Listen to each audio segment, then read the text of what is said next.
Esta semana comenzó el juicio oral en el caso Corpesca. El ex senador Jaime Orpiz arriesga una pena de hasta 21 años. El ministro de Justicia no participará como testigo del ex parlamentario UDI. Esto incluso después de haber dicho a la prensa, en donde aseguró que le cree a Orpiz cuando le dice que no ha cometido cohecho. 3 empresas eléctricas están dispuestas a pagar 10.000 pesos a los propietarios que cambien sus medidores antiguos por los controvertidos dispositivos inteligentes. Cuando la polémica parecía estar apaciguándose, sale la declaración de Máximo Pacheco diciendo que fue un golazo a la presidenta Bachelet. Y el expresidente Piñera, como ustedes pueden ver, comenzó una ronda de conversaciones, de diálogos con los partidos de oposición. ¿Dejarán rédito estas reuniones? Será este uno de los temas de Estado Nacional hoy. Y en la entrevista nos acompañará la ministra de Educación, Marcela Cubillos. ¿Cómo están ustedes? Muy buenos días. 10 de la mañana con 1 minuto y los recibimos aquí en Estado Nacional con unos invitados que ya les voy a presentar. Nos están escuchando, estamos transmitiendo en conjunto en todas las plataformas de TVN y Radio Duna, Duna.cl o en 89.7 en Santiago. Ahora sí, saludamos a nuestros invitados. Don Mauricio Rojas debuta en el panel. Mauricio, muchísimas gracias por estar aquí. Gracias por la invitación. Gonzalo Miller no debuta aquí, pero nos acompaña. Mucho gusto de tenerlo nuevamente, Gonzalo. Laura Albornoz también, muchas gracias por estar aquí. Laura, muy buenos días. Buenos días. Y don Alberto Mayol también, mucho gusto tenerlo aquí nuevamente. Muchas gracias. Partamos de inmediato con los temas, o con los temas que hemos elegido más controvertidos, que más matices generan o diferencias. El gobierno decidió mandar ya, los últimos días de la semana pasada, en definitiva, este proyecto de control preventivo de identidad, con algunos cambios. Para ponerle así en el titular, el cambio, por ejemplo, a los muchachos, las chicas de entre 14 y 18 años, se les podrá revisar los bolsos, las mochilas, pero no su ropa o su cuerpo. Ahí hay una diferencia respecto de lo que hoy corre ya en la ley para las personas mayores. Doña Laura Albornoz, ¿qué le parece a usted esta matización que hace el gobierno? Quizás un guiño para la posibilidad de que esto se apruebe, o en definitiva usted cree que no va a contar con los votos.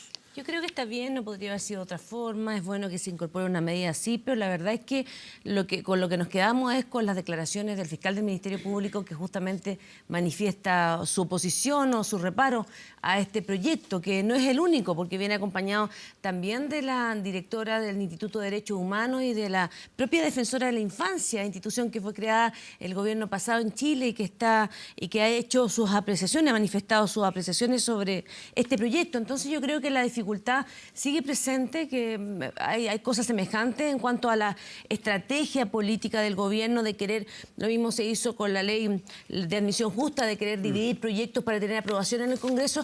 Yo no creo que vaya a tener buen resultado, porque en definitiva la idea resulta ser negativa, así como se conoce. Vamos a ver el detalle, así como aparece hoy día, parece ser una mala idea. Una mala idea. Don Mauricio Rojas, ¿le parece una mala idea? Usted que pertenece a centros de estudio, grupos más bien liberales, de pensamiento, ¿le parece que aquí hay una pugna, una riña entre las libertades y la necesidad de acrecentar o aplicar medidas de seguridad tendientes a mejorar que es un problema de primera prioridad pública o ciudadana? Mira, lo que más limita la libertad de las personas es justamente la criminalidad, la inseguridad. No poder salir a la calle a las 7 de la tarde, como pasa en algunos barrios de Santiago, es una limitación brutal de la libertad. Por lo tanto, aquellos que contraponen seguridad con libertad, yo creo que están en una discusión bastante abstracta. En este caso, además, tenemos que considerar que casi una cuarta parte de los delitos violentos los cometen hoy día menores de 18 años. Esa es una realidad que tenemos que enfrentar de alguna manera. Ahora se discute el método, ¿esta es la buena manera de enfrentarlo o no? Yo en ese sentido sé que hay muchas opiniones diversas. Laura nombró a los fiscales. Yo creo que Carabineros da la opinión que a mí más me da confianza. Ellos dicen que los controles preventivos de identidad son muy eficaces. Yo creo que ellos tienen una presencia que es bastante importante para poder dar este juicio. Ahora, esto no se puede juzgar separado por sí solo. Hay un montón de otras medidas que son las que tenemos que ver con esta medida como conjunto. Mauricio, controles preventivos cuando hay algún indicio de que alguien está cometiendo un delito, pudiera ir, o alguno de los críticos a esta figura, podría ser a lo mejor aceptado. Es decir, hay un indicio que un muchacho, una chica de 15 años está en un delito o está en un entorno de un delito, pero aquí va a poder hacerlo de manera... decir arbitraria es feo porque es peyorativo, pero una deliberación que hace el carabinero en la policía en ese momento, sin necesidad de que haya indicio. Claro, ¿Eso no coarta las libertades? Pero mira, la policía hace estos juicios no hacia el tuntún, sino que dentro de toda una forma de enfrentar el delito, que implica la focalización. Ellos van a los lugares donde hay más ocurrencia de delitos y en esos lugares tratan de intervenir. Alberto, focalización, es justamente lo que quienes se oponen a esta medida creen que le falta a esta medida, que no es focalizada, sino más bien es de arrastre. Ese es el criterio que se ha utilizado. La verdad es que efectivamente la medida, a mi juicio, no tiene ni fondo. O sea, cuando un sistema de investigación policial fracasa, tú puedes empezar a buscar disparando a la bandada, que es lo que se está haciendo. O sea, si yo como investigador entonces dijera que el Estado tiene que garantizarme que me van a llegar 40.000 grabaciones de conversaciones al azar de todo el país para que yo pueda entender los cambios culturales de Chile y no hay control sobre la condición en que se obtienen esos datos, ¿ya? Nadie puede decir que yo sé lo que estoy buscando. Estoy buscando cualquier cosa a ver qué encuentro. Aquí lo que está pasando es eso. Si la policía tuviera capacidad para investigar, si la policía tuviera capacidad para poder entregar pruebas a los fiscales, que gran parte de los problemas está allí, si la policía fuese capaz de construir entonces los casos y seguir a las personas adecuadas, esto no sería necesario. Entonces aquí hablamos de cómo, claro, cuando tú vas y dices el efecto total del descontrol sobre un fracaso del sistema de control de la delincuencia en los últimos años, aun cuando, recordemos, y siempre hay que decirlo, Chile, entre 7 grupos de países según nivel de criminalidad, está en el segundo nivel. O sea, entre los países, no los más seguros, los segundos más seguros. O sea, para que tengamos también las cosas en claro. Y para que tengamos las cosas en claro, siempre está entre los países con más presos del mundo por cada 1.000 habitantes. Entre los 5, entre los 3, entre los 8, siempre está allí. Entonces, para que tengamos claras las cosas. Chile. Está en sexto lugar en América Latina. Chile. Sí, entonces, ¿cuál es la eso data? Cambió radicalmente cuando el presidente Piñera, a través de un informe que le entregaron, ¿ya?, de una consultora internacional, le dijeron: usted tiene mucha gente presa, mientras hablaban de puerta giratoria, y el presidente hizo un indulto de 2.000 personas. Perdón, ¿de dónde son esas cifras, Alberto Mayor? No, son las cifras oficiales internacionales. Entiendo que King's College es la que hace es la cifra oficial para esto, y la vez que yo vi a Chile estaba muy arriba, efectivamente, pero estaban como entre los 20 primeros. Lo que pasa es que eso fue primeros. justo después de que el presidente Piñera hizo ese indulto. Justo antes estaba segundo, después de Estados Unidos, estaba segundo. O sea, yo había visto otras cifras, pero... Entonces es bien... pero Chile, en un país con ese nivel de delincuencia, ese nivel de preso, es irracional. Lo que quiero decir para terminar, muy simple. Si tú tienes una lógica de la investigación, tú puedes focalizar la investigación y efectivamente obtener datos. Yo te pongo un ejemplo. Gran parte de los problemas en todos los barrios donde hay alta delincuencia tiene que ver con la penetración del narcotráfico. Eso es lo central. Una cosa muy sencilla, para detectar el narcotráfico, para poder inutilizarlo, la clave es tener control del lavado de dinero. Esa es la parte alta del asunto. ¿Cuántas denuncias el Servicio de Impuestos Internos ha hecho entregando a la Fiscalía antecedentes de cosas que le parecen raras? Un arriendo que debería costar 500, que vale 3 millones. Cualquier cosa así. Eso son lavado de dinero. Hoteles que tienen las habitaciones llenas siempre. Cosas así. ¿Cuántas veces han entregado ese tipo de información? ¿No? La verdad es que cuando se le han preguntado por ese tipo de situaciones a los directores de impuestos internos, en general han dicho que el afán del Servicio de Impuestos Internos es recaudatorio y por tanto no hacen ese tipo de análisis. Creo que hay que partir por allí, ¿no?, y tener claro hacia dónde avanzar. Gonzalo Miller. Hay otras unidades que ven eso, ¿eh? Unidad de análisis financiero y otros que elaboran información respecto a movimientos sospechosos como los que describe Alberto. Pero tiene razón, o sea, yo creo que el narcotráfico es un punto, tanto desde el lavado de dinero como desde lo que provoca y lo que ve la gente en sus hogares, que quizás esa es la gran diferencia. No ve el lavado de dinero, que es el más grave, pero finalmente lo que ve en la calle es barrios tomados por venta de microtraficantes. Y a mí lo que llama la atención es que siempre que se avanzan medidas son muy resistidas, muy cuestionadas.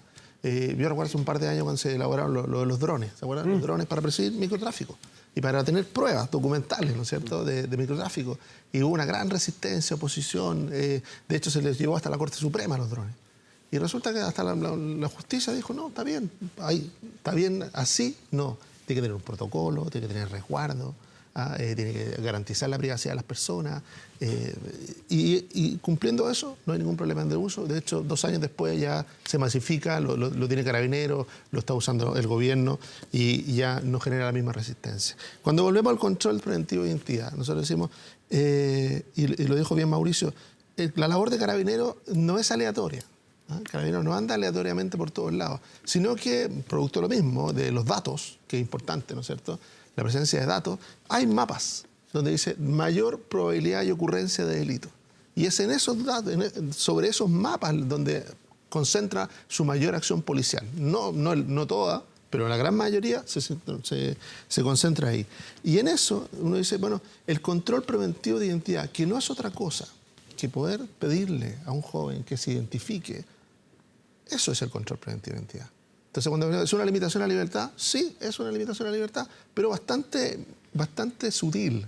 Eso es lo que se está jugando en esta discusión parlamentaria. Entonces, por eso cuando el presidente recibe a los presidentes de los partidos, cuando el presidente recibe al presidente de los partidos, y de alguna manera ese diálogo necesario, obvio, natural, en donde hay aprensiones del mundo de la izquierda respecto del uso, el mal uso de esta herramienta, dice, bueno, concentremos la discusión donde corresponde, que es en cómo garantizamos que esta medida de control de identidad no afecta a los derechos de las personas, no afecta a los derechos, en este caso, de los menores. Y por eso me parece razonable, lógico, de sentido común, que no permita el acceso, ¿no es cierto?, al más cuerpo, íntimo, digamos, claro. medidas más intrusivas. Me parece a mí que esa es una medida, de nuevo, semejante a lo que ocurrió, repito, con la ley de educación, de esto de fraccionar el proyecto y de incorporar nuevas medidas para tratar de capturar el beneplácito de quienes tienen que votar en el Parlamento. Insisto, este es un proyecto que no se conoce en profundidad, no se conoce en detalle y que me imagino que el Parlamento va a tener algo que decir cuando se debata, pero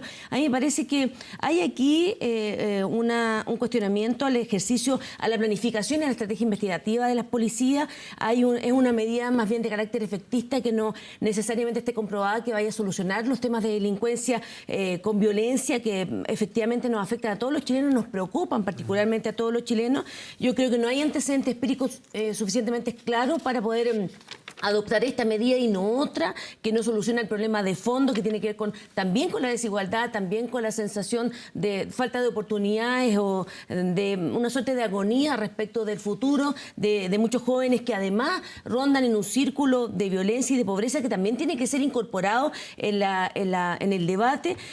A mí me parece que el tema de los drones es otro asunto. Hay un debate jurídico respecto de la utilización de estos mecanismos y también como la utilización que en algunas oportunidades los malls de Santiago anunciaron, ¿no?, el control facial o de la huella del ojo. Me parece a mí que todavía faltan argumentos científicos suficientemente fehacientes para poder defender medidas como esta. Y lo que se hace es adoptar una medida política efectista, que, insisto, los presidentes de partidos cuando tuvieron reunión con el presidente le hicieron ver este tipo de observaciones y yo creo que en definitiva conoceremos de parte de la autoridad todo el detalle, los datos, las cifras para decir que esta es la medida que tiene que ser tomada y no otras tantas. Mauricio, en algún momento tú dijiste que Carabineros no va a la bandada, me parece que usaste ese término, sino que se focaliza y va a los lugares donde está cometiéndose el delito. Claro. Eso puede ser en base a un algoritmo que existe, investigación científica y te dice aquí puede haber, se puede predecir.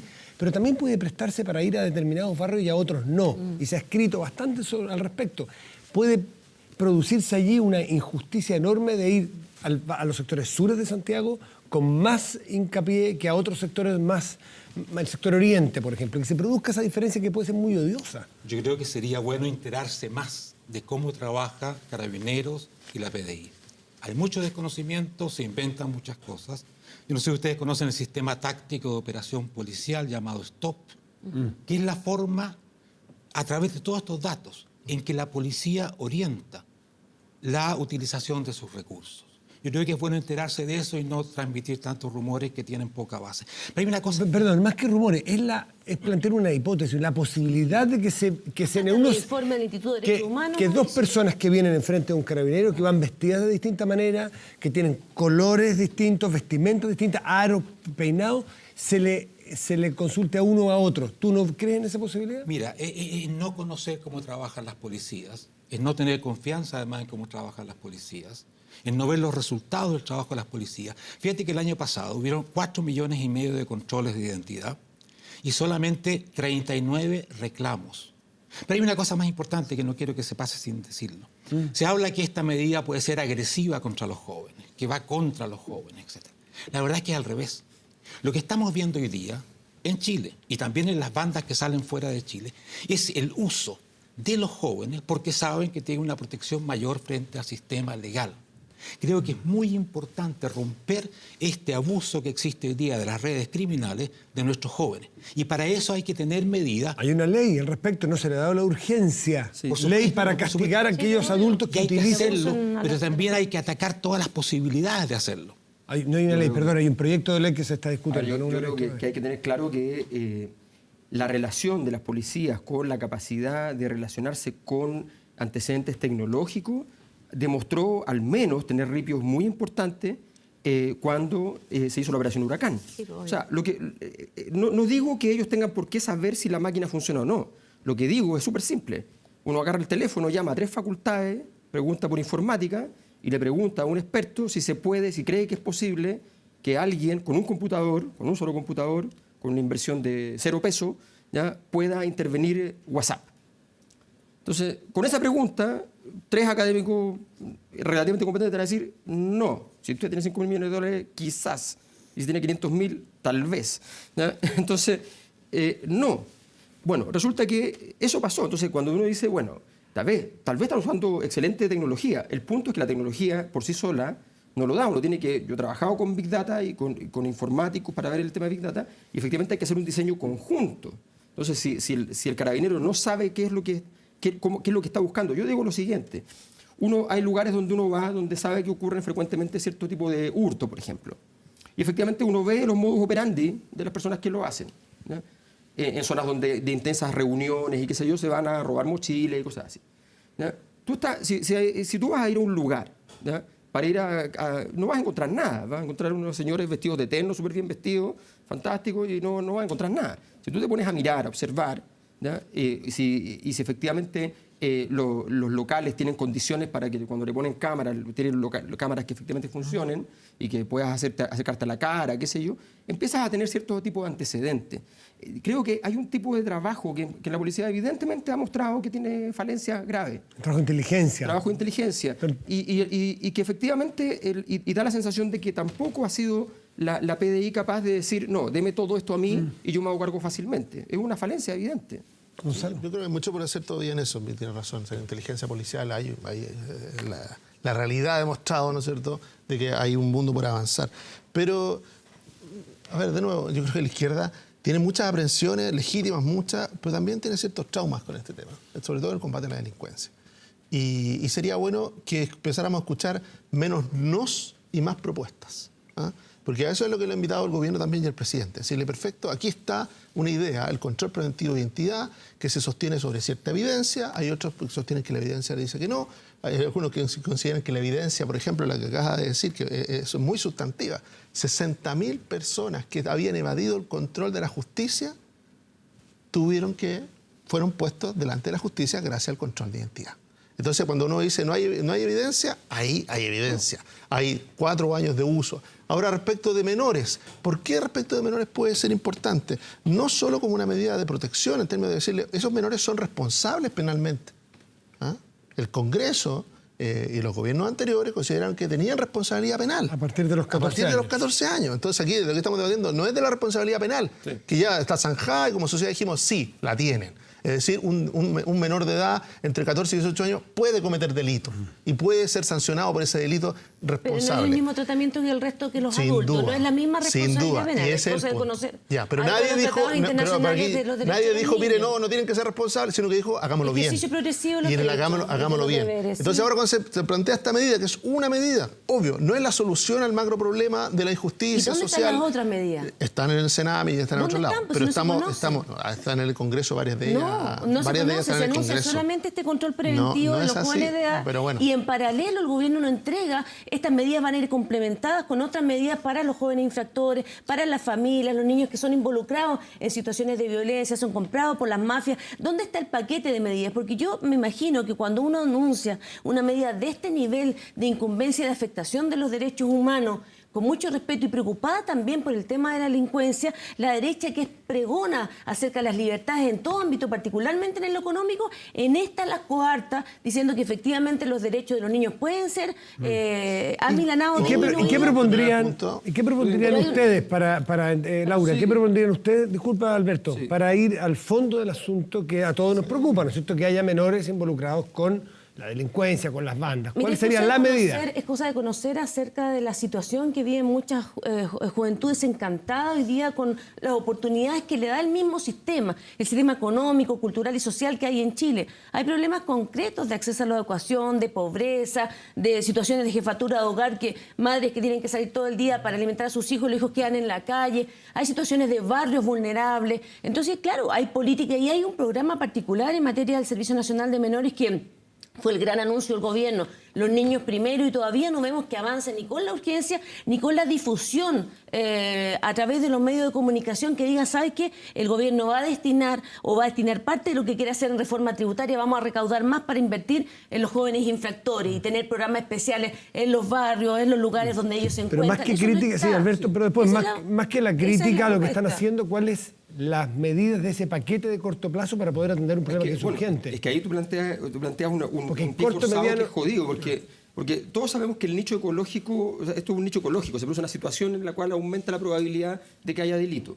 Ese nicho ecológico tiene una variable, esto reconoció Banco Mundial, Naciones Unidas, una variable que es la crítica, que son los altos niveles de desigualdad. Los países más desiguales tienen más delincuencia, ¿no? Entonces, lo primero es que tendría que tener políticas de igualdad. En segundo, hay varios países que uno de los fundamentos con los cuales hicieron sistemas de educación gratuito con ingreso universal era la idea de que la probabilidad de que un estudiante que estudia un semestre o un año en la universidad pueda delinquir baja radicalmente. Dado que el país en el fondo le dio una oportunidad, la sensación de incluirse en el orden normativo es mayor. La inversión en espacios públicos es vital. Aquí se habla mucho de tolerancia cero a la delincuencia. El plan de tolerancia cero tenía un fundamento sociológico en Nueva York. El fundamento es que uno de los elementos fundamentales es que no gane el delincuente. ¿Qué significa que no gane el delincuente? No solamente el castigo. Significa que si alguien rompió un bien público, ese bien público, si pasa 2 meses y sigue roto, ganó el delincuente, aunque esté preso. ¿Ya? El experimento del auto que dejan solo, el vidrio roto. Entonces tienes que ir, efectivamente, a trabajar en la capacidad de, al día siguiente prácticamente, a la semana siguiente, a renovar el espacio público. Es que esa lógica que plantea Alberto es muy interesante, porque es verdad. Si al final del día hay ecosistemas donde la gente va validando si lo que le dice, ¿no es cierto?, que mira, el delito sancionado o no sancionado, lo va validando en su propia realidad. ¿Ah? Entonces, cuando dice, mira, ¿no es cierto?, que se está utilizando a menores, porque esa es la realidad. Hay un fenómeno reciente, en los últimos 2 años, no histórico, reciente, de que aumentó sustantivamente el uso menor. Entonces uno dice, ahí hay evidencia, miremosla con cuidado, porque uno hace la mirada hacia atrás los últimos 10 años y de alguna manera se diluye este fenómeno que es reciente.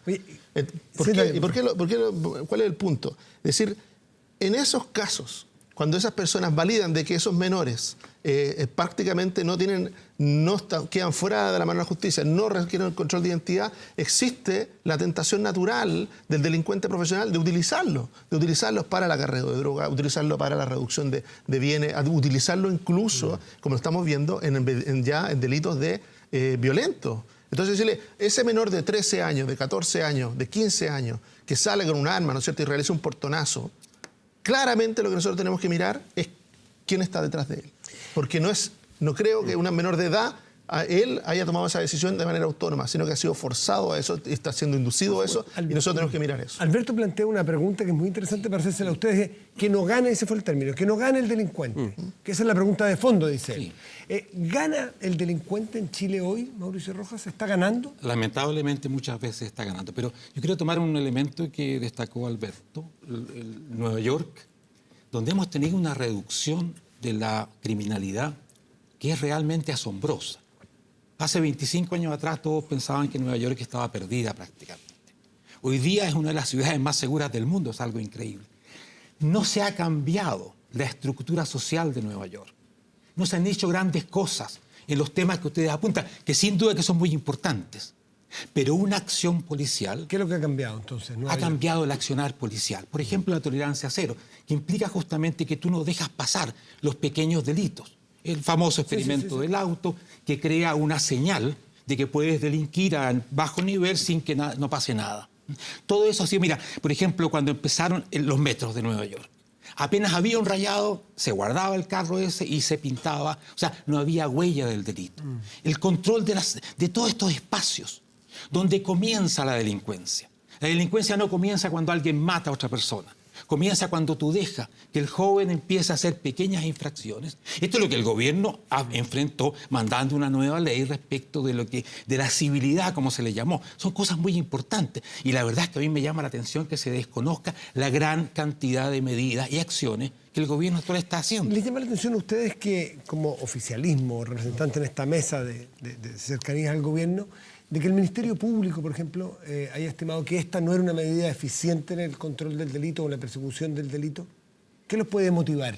Yo creo que claramente en materia de combate a la delincuencia hay posturas distintas. Hay posturas más garantistas y posturas que son más frontales en el combate a la delincuencia. Me parece que es legítimo, ambas posturas son legítimas, representan distintas maneras de enfocar un problema. Pero incluso a mí me llama la atención el que no hay una reflexión un poquito más profunda.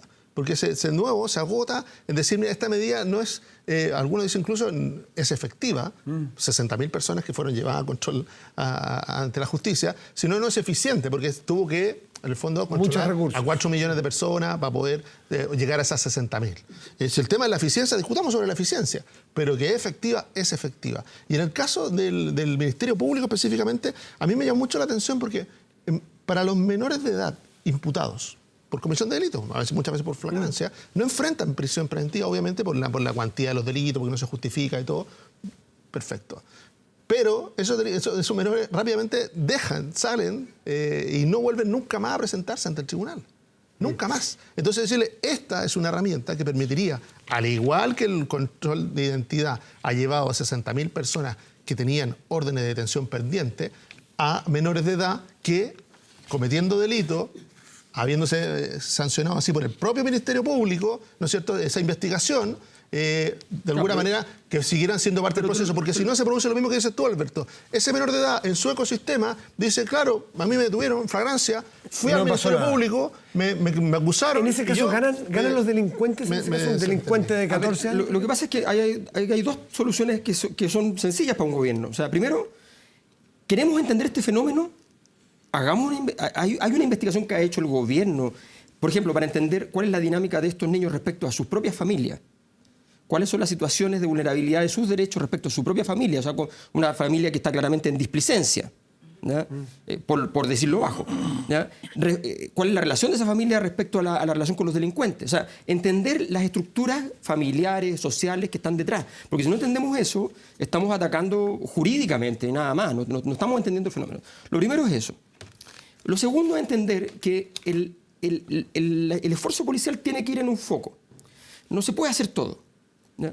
Los policías en la calle, a las policías les gustan porque desgraciadamente los gobiernos las están evaluando por cómo salen en las encuestas. Entonces, el policía en la calle tranquiliza a la ciudadanía. Y por tanto el control preventivo de identidad también ayuda a eso. El punto es el siguiente. Pongo un ejemplo. Una persona que yo conozco en otro país, en un departamento, intentan ingresar aparentemente por un intento de violación, o no sabemos pero era una cosa agresiva, y intentan entrar, no logran entrar el tipo, y llama a la policía, llega la policía y recoge pruebas de todo. Entonces el delito no se perpetró, solamente entró al balcón la persona. ¿Ya? Y recogen pruebas de todo. La persona le pregunta por qué recogen pruebas. Le dice, porque la próxima vez que sí cometa el delito, nosotros decimos que ya tiene antecedente. Claro. Entonces, aunque era una falta menor, se realizó todo el procedimiento. Eso es mucho más eficiente desde el punto de vista... Y eso es Mira, muy Matías, ajeno a nuestra realidad. Atrás decía una idea concreta. Y a propósito de lo que dice Alberto, de cuántos niños de estos no han podido ingresar al sistema educativo, no han podido estar, cuántos de ellos, si ingresan a la universidad, salen de este sistema que los condena, los destina solamente. Hoy día está en debate la pérdida o la disminución de 27.000 casos de gratuidad, que por retrasos, los estudios que del cual el gobierno tiene que hacerse cargo, 27.000 personas que perdieron la gratuidad.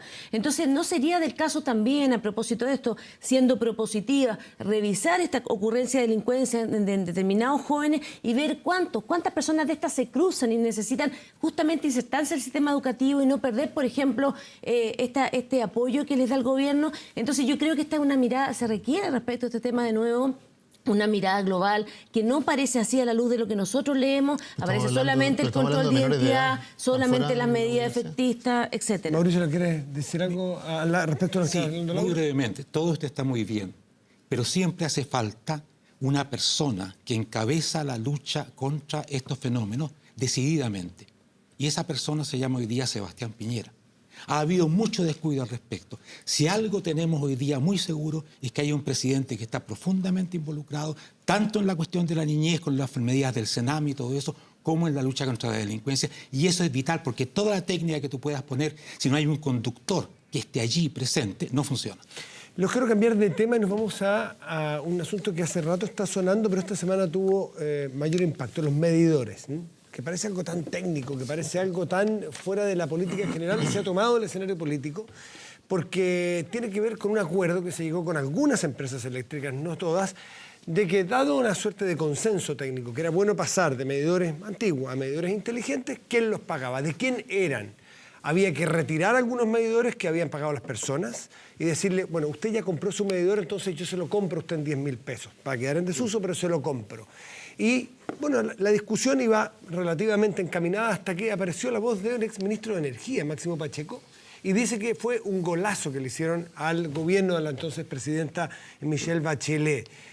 Un golazo de las empresas eléctricas justamente. A ver, Gonzalo, ¿qué te parece a ti que los medidores se instalen en el centro del debate político en este caso? Yo creo que los medidores, primero, es algo que nos lleva directamente a la cotidianidad.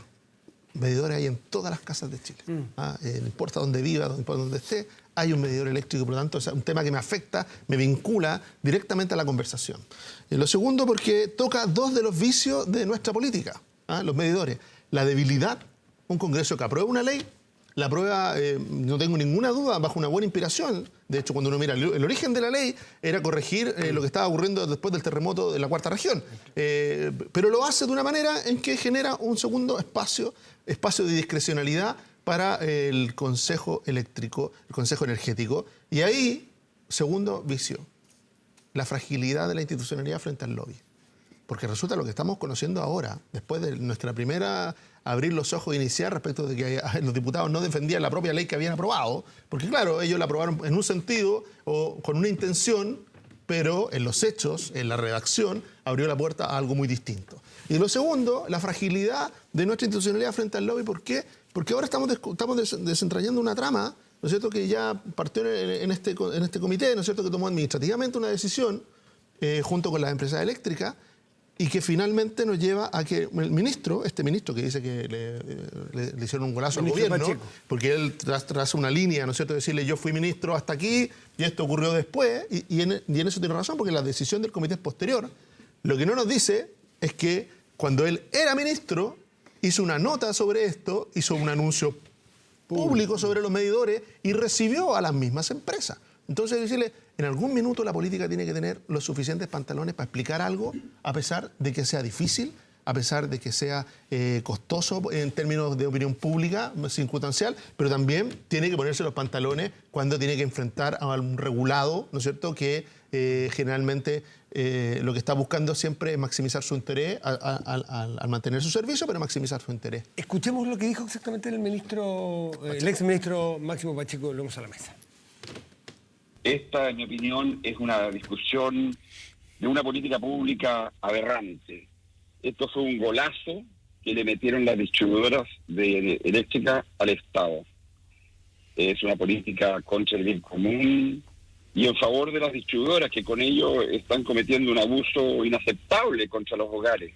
Hablar de golazo parece más bien un lenguaje que busca réditos políticos y que no dan cuenta de la responsabilidad que le cupo al gobierno anterior, que durante su mandato hizo 2 procesos tarifarios y por lo tanto ahora sorprende, por decirlo menos, que se esté cuestionando esos procesos. El exministro Pacheco reconoció que les metieron un golazo, y yo diría más bien un golazo media cancha con el tema de los medidores. Y es bueno que se asuma la responsabilidad. Nosotros, como gobierno, heredamos este tema, pero queremos ser parte de la solución.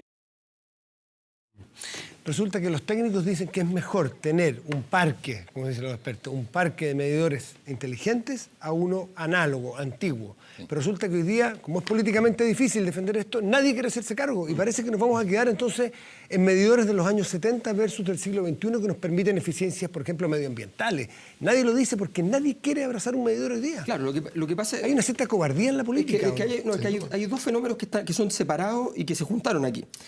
Uno es un fenómeno sociológico que desde los académicos, incluso de derecha, se ha negado desde hace muchos años, que es la existencia de algo que explica por qué el medidor se transformó en un objeto metafísico, porque esto ya pasó a otro nivel, y efectivamente la discusión es un poco increíble, o sea, vista desde fuera, es decir, como el país envuelto en los medidores de luz, la verdad es que es una cosa bien insólita. Bueno, la razón para eso es que efectivamente hay una crisis de malestar social que hace rato viene ocurriendo y que cada tanto se deposita en un objeto o en una situación. Y eso, bien, no voy a hacer el listado porque es muy largo, pero es un listado, evidentemente, desde el 2010 en adelante. Esa crisis hoy día se representa en algo que efectivamente, como dice Gonzalo, está en todos los hogares, uno lo ve y me lo quieren quitar, ¿no? Entonces... Y se transforma en una problemática al punto que un jugador de fútbol pide su espacio y qué sé yo para decir que esto no puede ser, y así sucesivamente. Bueno, frente a esto, la problemática viene después entonces a nivel político, ¿no? A nivel político, ¿qué es lo que pasa? Que la política no está en condiciones hoy día de hacer 2 cosas fundamentales. Una, no sabe enfrentarse a los poderes económicos. Y segundo, no sabe enfrentarse al descrédito de la ciudadanía. Siempre está. Ese fenómeno, el que en mis investigaciones yo llamé el lucro. El lucro no era ganar plata, el lucro era esa estructura. O sea, no sabe enfrentar las 2 cosas al mismo tiempo. Entonces, no le puede decir a la gente, confíe en mí, porque esto efectivamente es un medidor que no es para cobrarle más. Es un medidor porque nos va a permitir una capacidad de gestión mucho mayor y vamos a poder tener entonces eficiencias en el gasto y eventualmente incluso eficiencias de corte medioambiental, ¿ya? No lo puede decir porque no le van a creer. ¿Por qué no lo hizo oportunamente también? Y al otro lado, está llegando tarde a la conversación. Y al otro lado resulta que efectivamente una ley que parte por un lado, el mundo económico llega y le instala una agenda distinta. ¿Ya? Porque si esta agenda se quería instalar, se puede instalar, pero no llegando... Pasó lo que pasó con los estacionamientos. El origen de la ley es una cosa, el final es que terminas pagando más. Entonces la ciudadanía desconfía con razón. El fenómeno de malestar social no es una sensación, es un fenómeno cognitivo. Es un aprendizaje, puede estar equivocado o cierto, pero es un aprendizaje. Es un proceso. Es un proceso. Entonces, ese es el problema. Sí, Mauricio, luego Laura que pide la palabra. Mira, esto de los medidores es un gran medidor del mal estado de la política nacional, sin duda, porque lo que dice Alberto es totalmente razonable. Aquí hay una crisis de confianza. Las cifras de confianza del Senado, de la Cámara de Diputados, de los partidos políticos son realmente penosas y esto viene a acentuar esa impresión.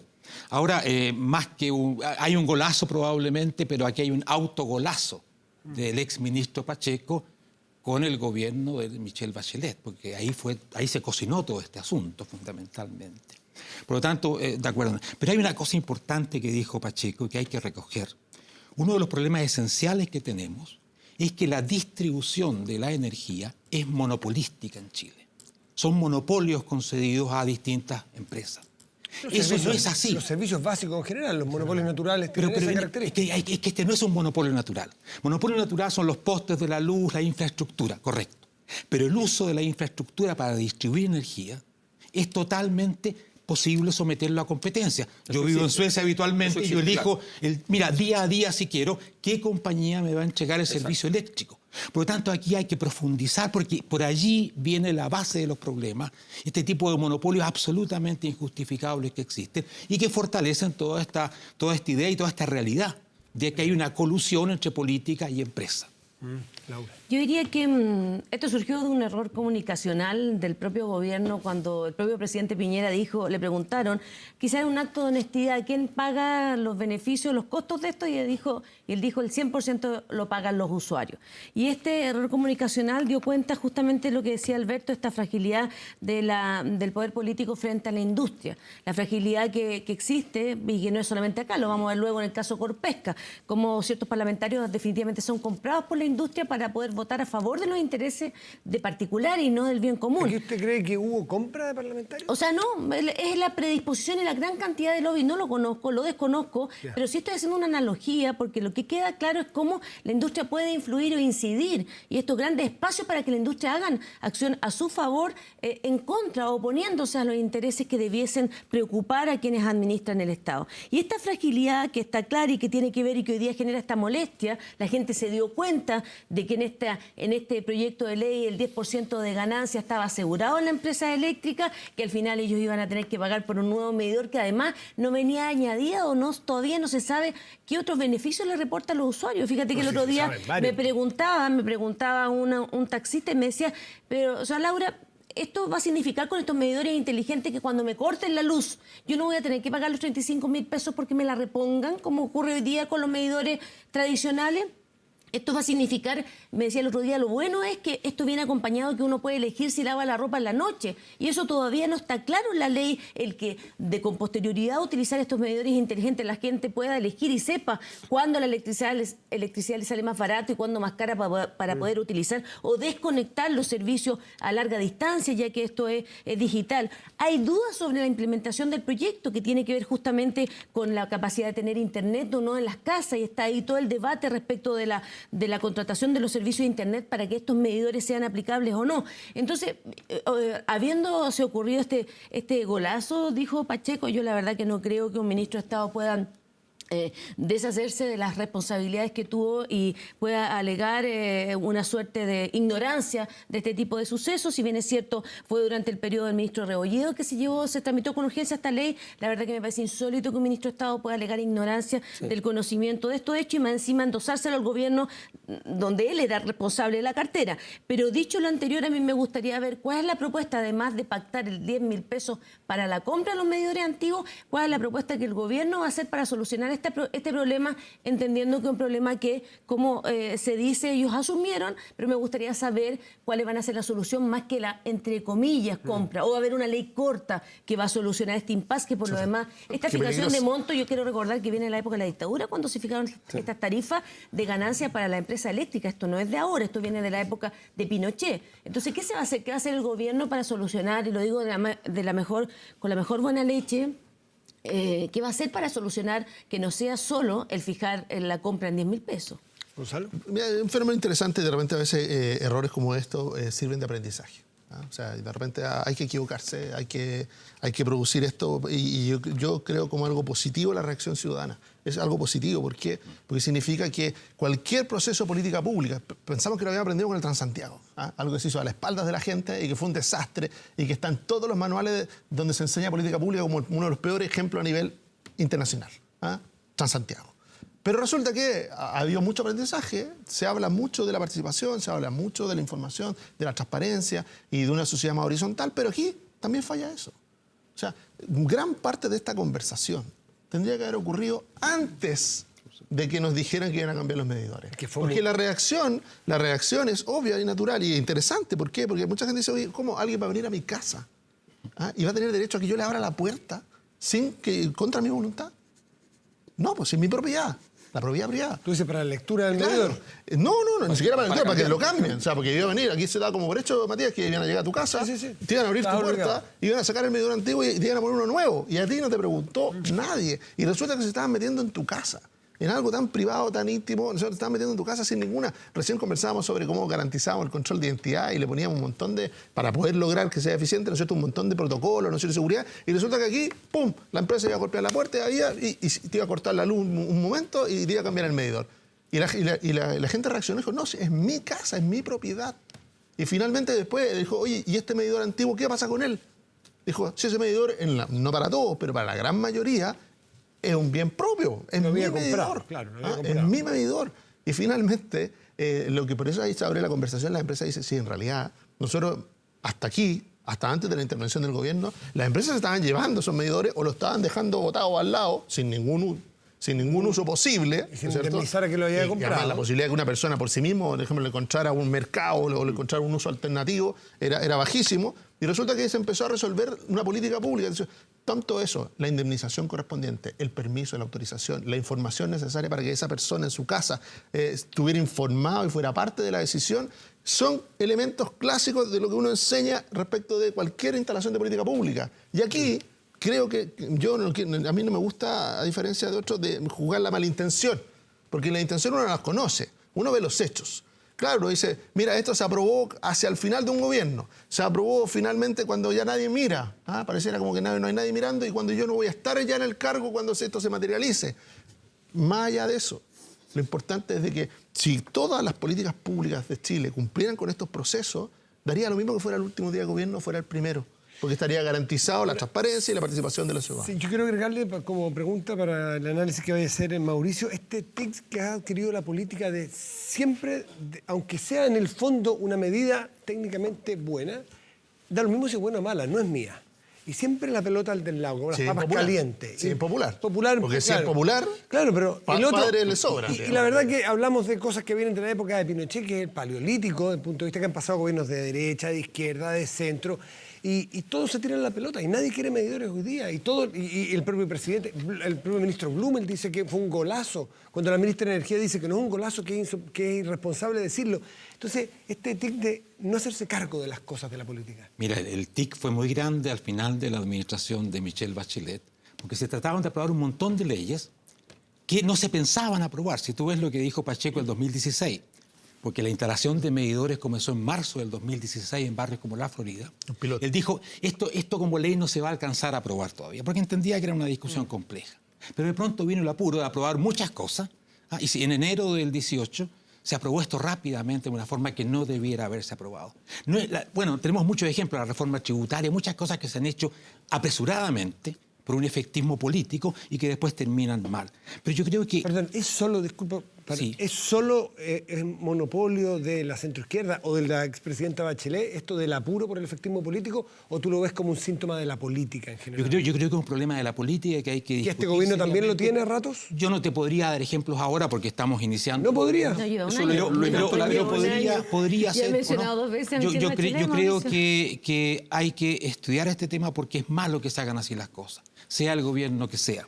Pero ahora es un fenómeno, yo creo que estamos de acuerdo que es un fenómeno transversal que a veces tiene mayor intensidad. Yo creo que cuando hay una presidenta más débil, obviamente que se manifestó con mayor intensidad, y hoy día uno podría decir, al menos está sobre la mesa. Hay una cosa, Matías, que yo creo que es importante. Qué bueno que todo esto que ha pasado con los medidores nos haga llamar la atención sobre aquellos temas que no se discuten, los monopolios, por ejemplo, o las viejas regulaciones, como ustedes dicen, esto viene de la época de Pinochet. Pasaron 20 años de concertación, después vino el gobierno de Piñera I, Bachelet II, y esto no se tocó. Yo creo que hay un montón de cosas que debemos tocar. Yo pienso que las compañías eléctricas deben estar bastante nerviosas con esta discusión, porque saben que más allá de los medidores hay cosas mucho más importantes y allí debiéramos llevar la discusión. Sí, ahora hay que decir varias cosas. Además que, por ejemplo, el precio de la energía a nivel de generación, el aumento de la energía solar significa un ahorro enorme para las compañías, no son las distribuidoras, son las generadoras. Pero nosotros no vemos reflejado eso en las cuentas, no hemos visto que haya bajado la luz. A pesar de que se anunció. Pasar del 3 al 20% de generación solar es mucho ahorro. ¿Ya? Y es como muy eficiente ha sucedido en otros países como Alemania. Y es muy eficiente para Chile, que es el único país del mundo que está en el estándar 10 de energía solar. Entonces, de verdad, tenemos que empezar a notar eso, porque eso va a generar confianza. Eso es evidente. Ahora, yo creo que los gobiernos tienen una responsabilidad que es lograr tener el fundamento para lo que están haciendo. Es una cosa súper simple.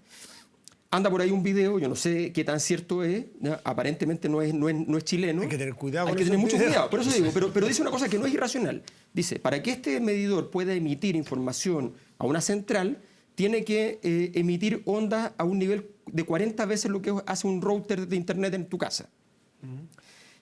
Yo no sé si será cierto, lo que digo es, el gobierno sabe... Pero tu universidad lo probó y dijo que no. No, la universidad lo que probó era el gasto. No, todos los efectos de los nuevos medidores. El gasto.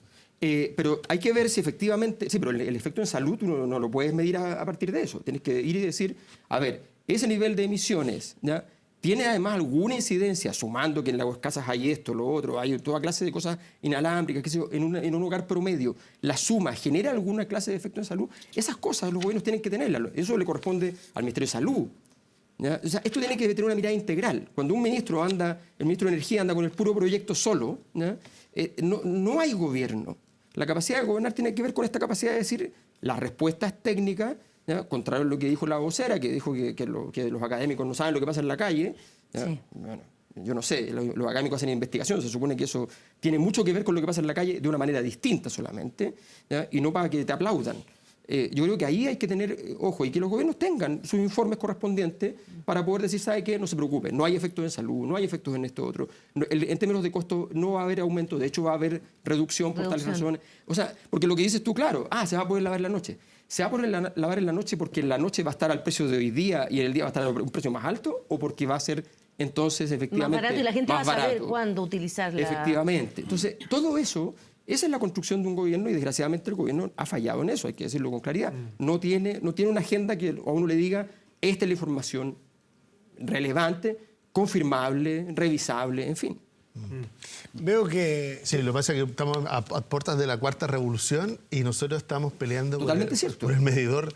Ese medidor lo más probable es que sea necesario, lo más probable es que sea útil, lo más posible es que nos abra la oportunidad de políticas muy interesantes en materia medioambiental. ¿Y qué está haciendo el gobierno por esa revolución? Entonces, lo que uno se pregunta es decirle, ¿en qué minuto nuestra política deja de tirar eso hacia abajo, hacia el barro, y nos produce una discusión a partir de evidencia, como dices tú, a partir de la investigación integral, pero nos ayuda a tener una conversación que a la gente la oriente y no solo la asuste? No veo que nadie se atreva.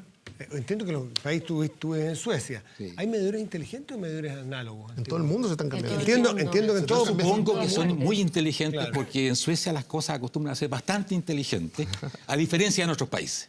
Así que no les llama la atención. No, también pueden ser inteligentes, cosa de, sí, yo lo he dicho adoptar acá, las políticas de manera correcta, informar a la ciudadanía. Yo creo que había un déficit en la capacidad de informar de qué manera esta reforma también apuntaba, porque me imagino que ese era el propósito del ministro Rebolledo cuando se presentó el proyecto de ley, a abaratar los costos, a mejorar las condiciones de utilización de energía, etcétera, etcétera. Y eso no ha sido explicado a la ciudadanía, más bien lo que pasó fue que lo que se ha exhibido a partir de la declaración del presidente Piñera fue que esto lo iban a pagar los usuarios, iba a ser más costo y iba a tener una ganancia al menos del 10%. Es heredado, dicen. Es heredado del gobierno anterior, el cual usted... Entonces, yo estoy acostumbrada a esas palabras. De hecho, nuestro querido Mauricio ha mencionado 2 veces hoy día a la presidenta Bachelet en su primera participación de Estado Nacional. Digamos, eso lo merece plenamente. Claro, no me cabe duda que ese es su sentimiento. Entonces, esa cultura de echarle la culpa a la anterior, me parece que podemos volver atrás y en el primer... A mí me parece que es una postura de Estado el poder asumir, siendo ministro vigente, la falencia, y está mostrando la imagen de la ministra de Electricidad, las falencias que se ocasionaron con la aprobación de una ley de todos los parlamentarios, porque la aprobación además fue unánime. Aquí hubo parlamentarios de derecha y parlamentarios de gobierno que aprobaron esta reforma de ley, ver cómo efectivamente podemos mejorarla, mostrar las bondades del cambio por nuevos pero siento, Laura, que a veces la política no se atreve a entrar en eso que puede ser impopular, en las bondades del medidor. Porque la política en las bondades de la propiedad del medidor no hemos entrado al fondo. Porque la política muchas veces se queda en decir que lo importante es lo que siente la gente y no la información técnica. Pero, por ejemplo, ni siquiera aquí hemos entrado a la discusión de fondo de qué es lo adecuado para la eficiencia, de quién sea el medidor, más allá que él lo pague y puedan eventualmente pagar. ¿De quién es bueno que sea de la empresa o que sea de las personas? El cambio, después del terremoto de Coquimbo, fue que sea de las empresas, porque si es de las personas, es muy difícil que las personas, además que se le cayó la casa, tengan que comprar otro medidor. Entonces, y eso es eficiente, pero nadie se atreve a defender eso porque parece que es defender a las empresas. Y no lo es. Nadie, mucha gente. ¿Por qué? Porque aquí... Uno no ve a nadie quemando sus naves por defender el tema de los medidores. Yo pensé, y lo hace de alguna manera tangencial Laura, cuando dice, de las personas que han participado de este debate, la que con mayor seriedad, aportando información y tratando de alejarlo de la política pequeña, ha sido la ministra Jiménez. O sea, digámoslo. Cuando muchas veces se critica a ella, no tiene una trayectoria política específicamente, quizá por eso su reacción aquí ha sido la mejor de todas. ¿Por qué? Porque no está buscando ni rédito ni nada, sino está buscando hacerse cargo de esa política pública, hacerse cargo de lo que pasó, viabilizar una solución. Entonces, también es conveniente cuando uno dice busca responsabilidad y justamente la ciudadanía busca responsabilidades, también tiene que decirle cuando un interlocutor se atreve a hacer algo distinto.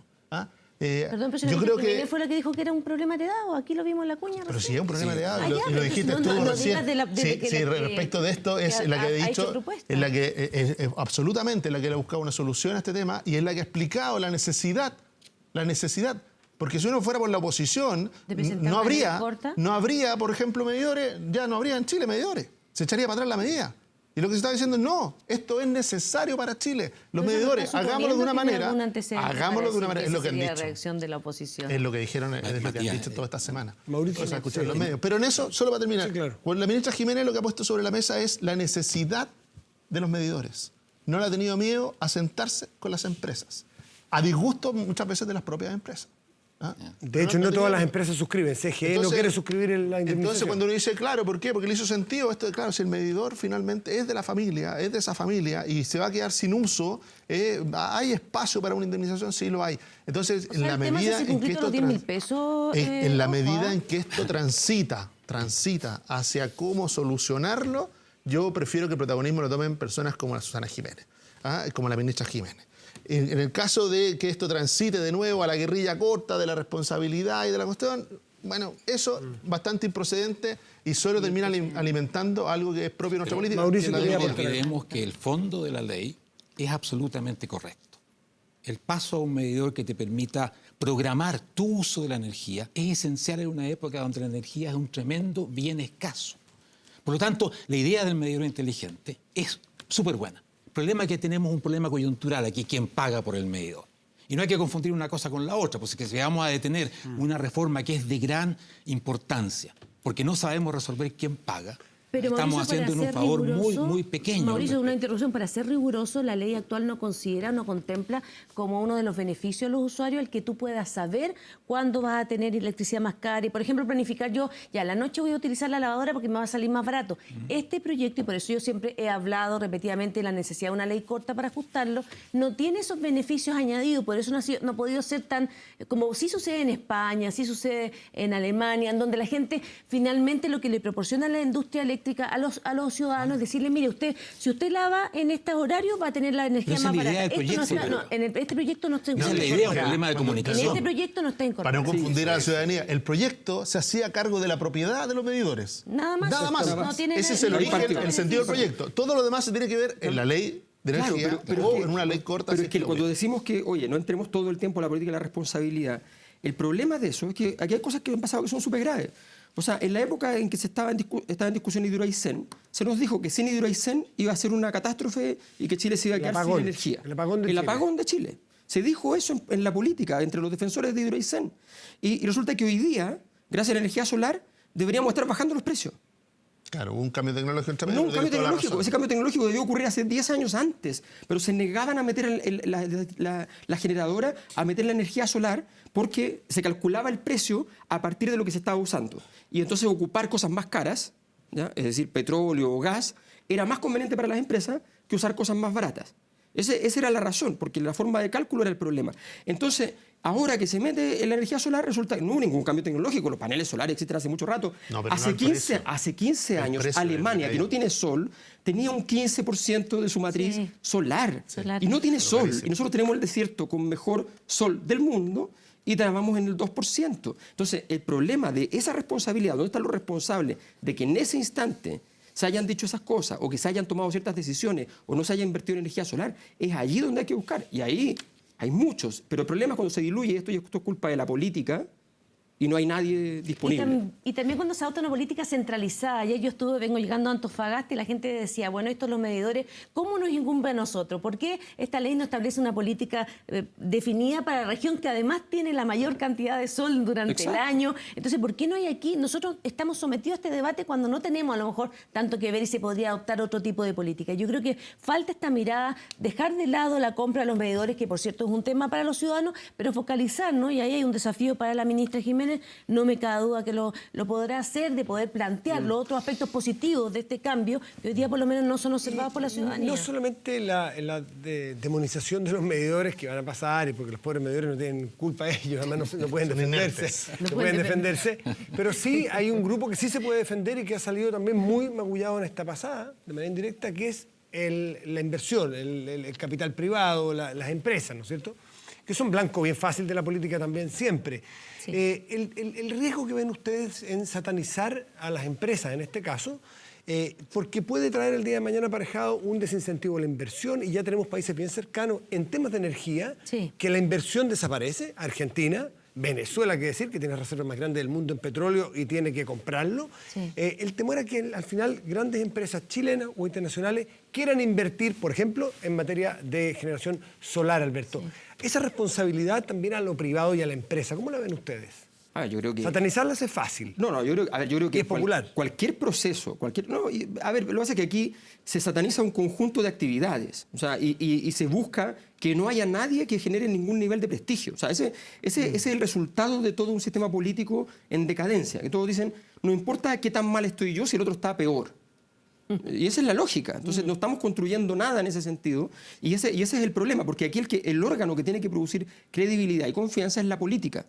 Si esa es su tarea. Las empresas, la posibilidad de que las empresas pueden construir imagen, pero credibilidad, legitimidad, no está en sus funciones, no son capaces de hacerlo, y las empresas tienen que empezar a construir tremendas operaciones de carácter comunicacional que no van a llegar a ese objetivo porque no son capaces, ellos no tienen un mandato popular.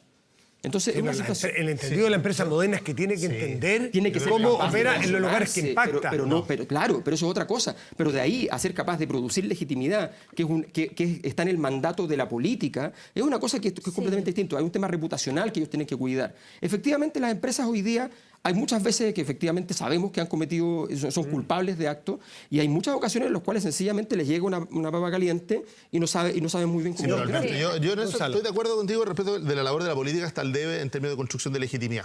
Y ojalá que demos paso para que eso avance, porque eso no es inocuo para el país. Eso le causa daño a la discusión de política pública, a la discusión de toma de medidas, le causan daño. O sea, por algo el retroceso sostenido del Congreso como el representante más visible de lo político ha sido de los últimos 20 años dramático. Pero respecto del rol de la empresa, yo ahí tengo una diferencia. Yo creo que sí la empresa tiene que construir legitimidad social de su rol. No se puede quedar en que, mira, yo hago bien mi pega y eso es lo mío, y para efectos de legitimidad concurro a la autoridad. Porque ese es el modelo de los 90, y ese modelo donde, mira, da lo mismo yo que no exista públicamente, ojalá, porque cualquier cosa yo me entiendo con el regulador, que él tiene la legitimidad y yo lo que tengo que hacer es entenderme con él. Ese modelo ya se terminó. ¿Y el mundo empresarial ha entendido eso? Yo creo que hay pasos, hay pequeños pasos. Cuando uno mira que, por ejemplo, y siempre es malo dar ejemplos en personas, pero mira a Bernardo Larraín Mate, mira a Andrónico Luksic, su comportamiento social, en términos de, por ejemplo, no solo por redes sociales, sino su comportamiento social ha variado mucho. Ha variado mucho. ¿Ustedes ven eso? Hacia la horizontal. Para mi gusto. De Fujimori al asado es un paso. Para mi gusto no son los mejores ejemplos. Porque no han cambiado. Yo creo que no hay que hacer responsable a las empresas. Las empresas ayudan al crecimiento. El crecimiento nos interesa a todos. Nos interesa que el país haya más inversión, haya más trabajo, y eso no está puesto en duda. Ahora, sí lo que me preocupa es cómo los propios servidores públicos tienen estándares de probidad y de transparencia que efectivamente vaya acorde con la función y el mandato que reciben de los ciudadanos. Y por eso es que ha habido numerosas leyes para regular el lobby, para regular la presencia, las audiencias de los ministros. Por eso es que pudimos saber que el mismo ministro Pacheco se reunió con la empresa en determinada fecha, porque existe una ley de lobby que antes fue aprobada y propiciada por la tan mencionada por Mauricio hoy día, presidenta Michelle Bachelet. Entonces yo lo que quiero decirles es que sí, pero ahí hay que tener ojo, porque muchas veces las empresas también se han pasado, como ha habido permisividad en el mundo político, se ha pasado para la otra línea. Por eso hablaba del caso, del ejemplo mencionado recientemente, porque claro, ha habido aquí empresarios que han tenido graves problemas. Vamos a ver luego, yo lo he mencionado por segunda vez el caso Corpesca, el financiamiento irregular de la política, quienes recibieron boletas para financiar política, y está comprobado de esos hechos. Entonces, la verdad es que a mí también me preocupa establecer reglas claras para que tanto el sector empresarial como los propios autoridades, que son los primeros obligados, tengan un comportamiento acorde con lo que requiere la... Mauricio Rojas, respecto a lo que decía... Dame un segundo, Mauricio, un segundo, Alberto. Porque hay una cosa que es importante. Las empresas La razón por la cual no deben tener legitimidad es porque hipertrofian su acción eventualmente. Se empiezan a meter en otras cosas, se pueden pronunciar sobre temas que no les corresponden directamente. Entonces hay que tener cuidado. Yo creo que ahí hay que tener mucho... Mauricio, antes de terminar, porque nos vamos a Lo tiempo. importante que tendríamos que hacer es discutir la matriz energética del país. Y para eso la ministra Jiménez sería una magnífica invitada que nos explique la ruta energética que ella presentó hace unos meses, que es una excelente propuesta para cambiar la matriz energética del país, que es una de nuestras más grandes necesidades. Nos vamos a ir a una pausa, ¿sí? ¿Les parece? Vamos a una pausa. A la vuelta estará con nosotros la ministra de Educación, Marcela Cubillos. Estás en Estado Nacional, en todas las plataformas de Televisión Nacional y también en Radio Duna. Esta transmisión conjunta vuelve en un segundo.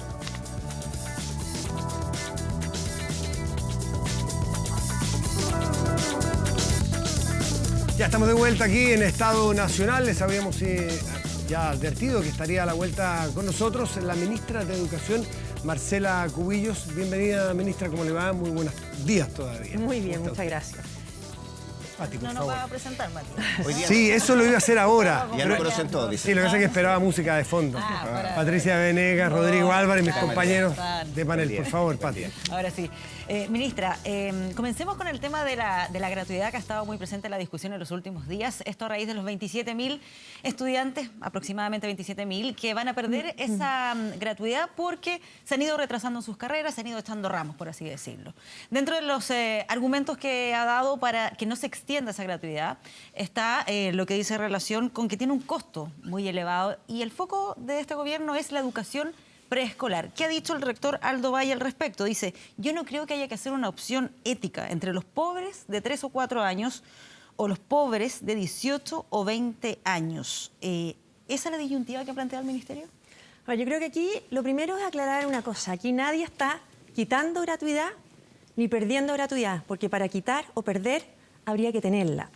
Y con la ley que se aprobó en enero del 2018, 2 meses antes que la expresidenta Bachelet dejara su cargo, ahí se determinó que la gratuidad se aplicaba solamente para la duración formal de las carreras. Por lo tanto, cualquier estudiante que hoy día está en 6º año, en una carrera de 5 años, nunca tuvo gratuidad para ese 6º año.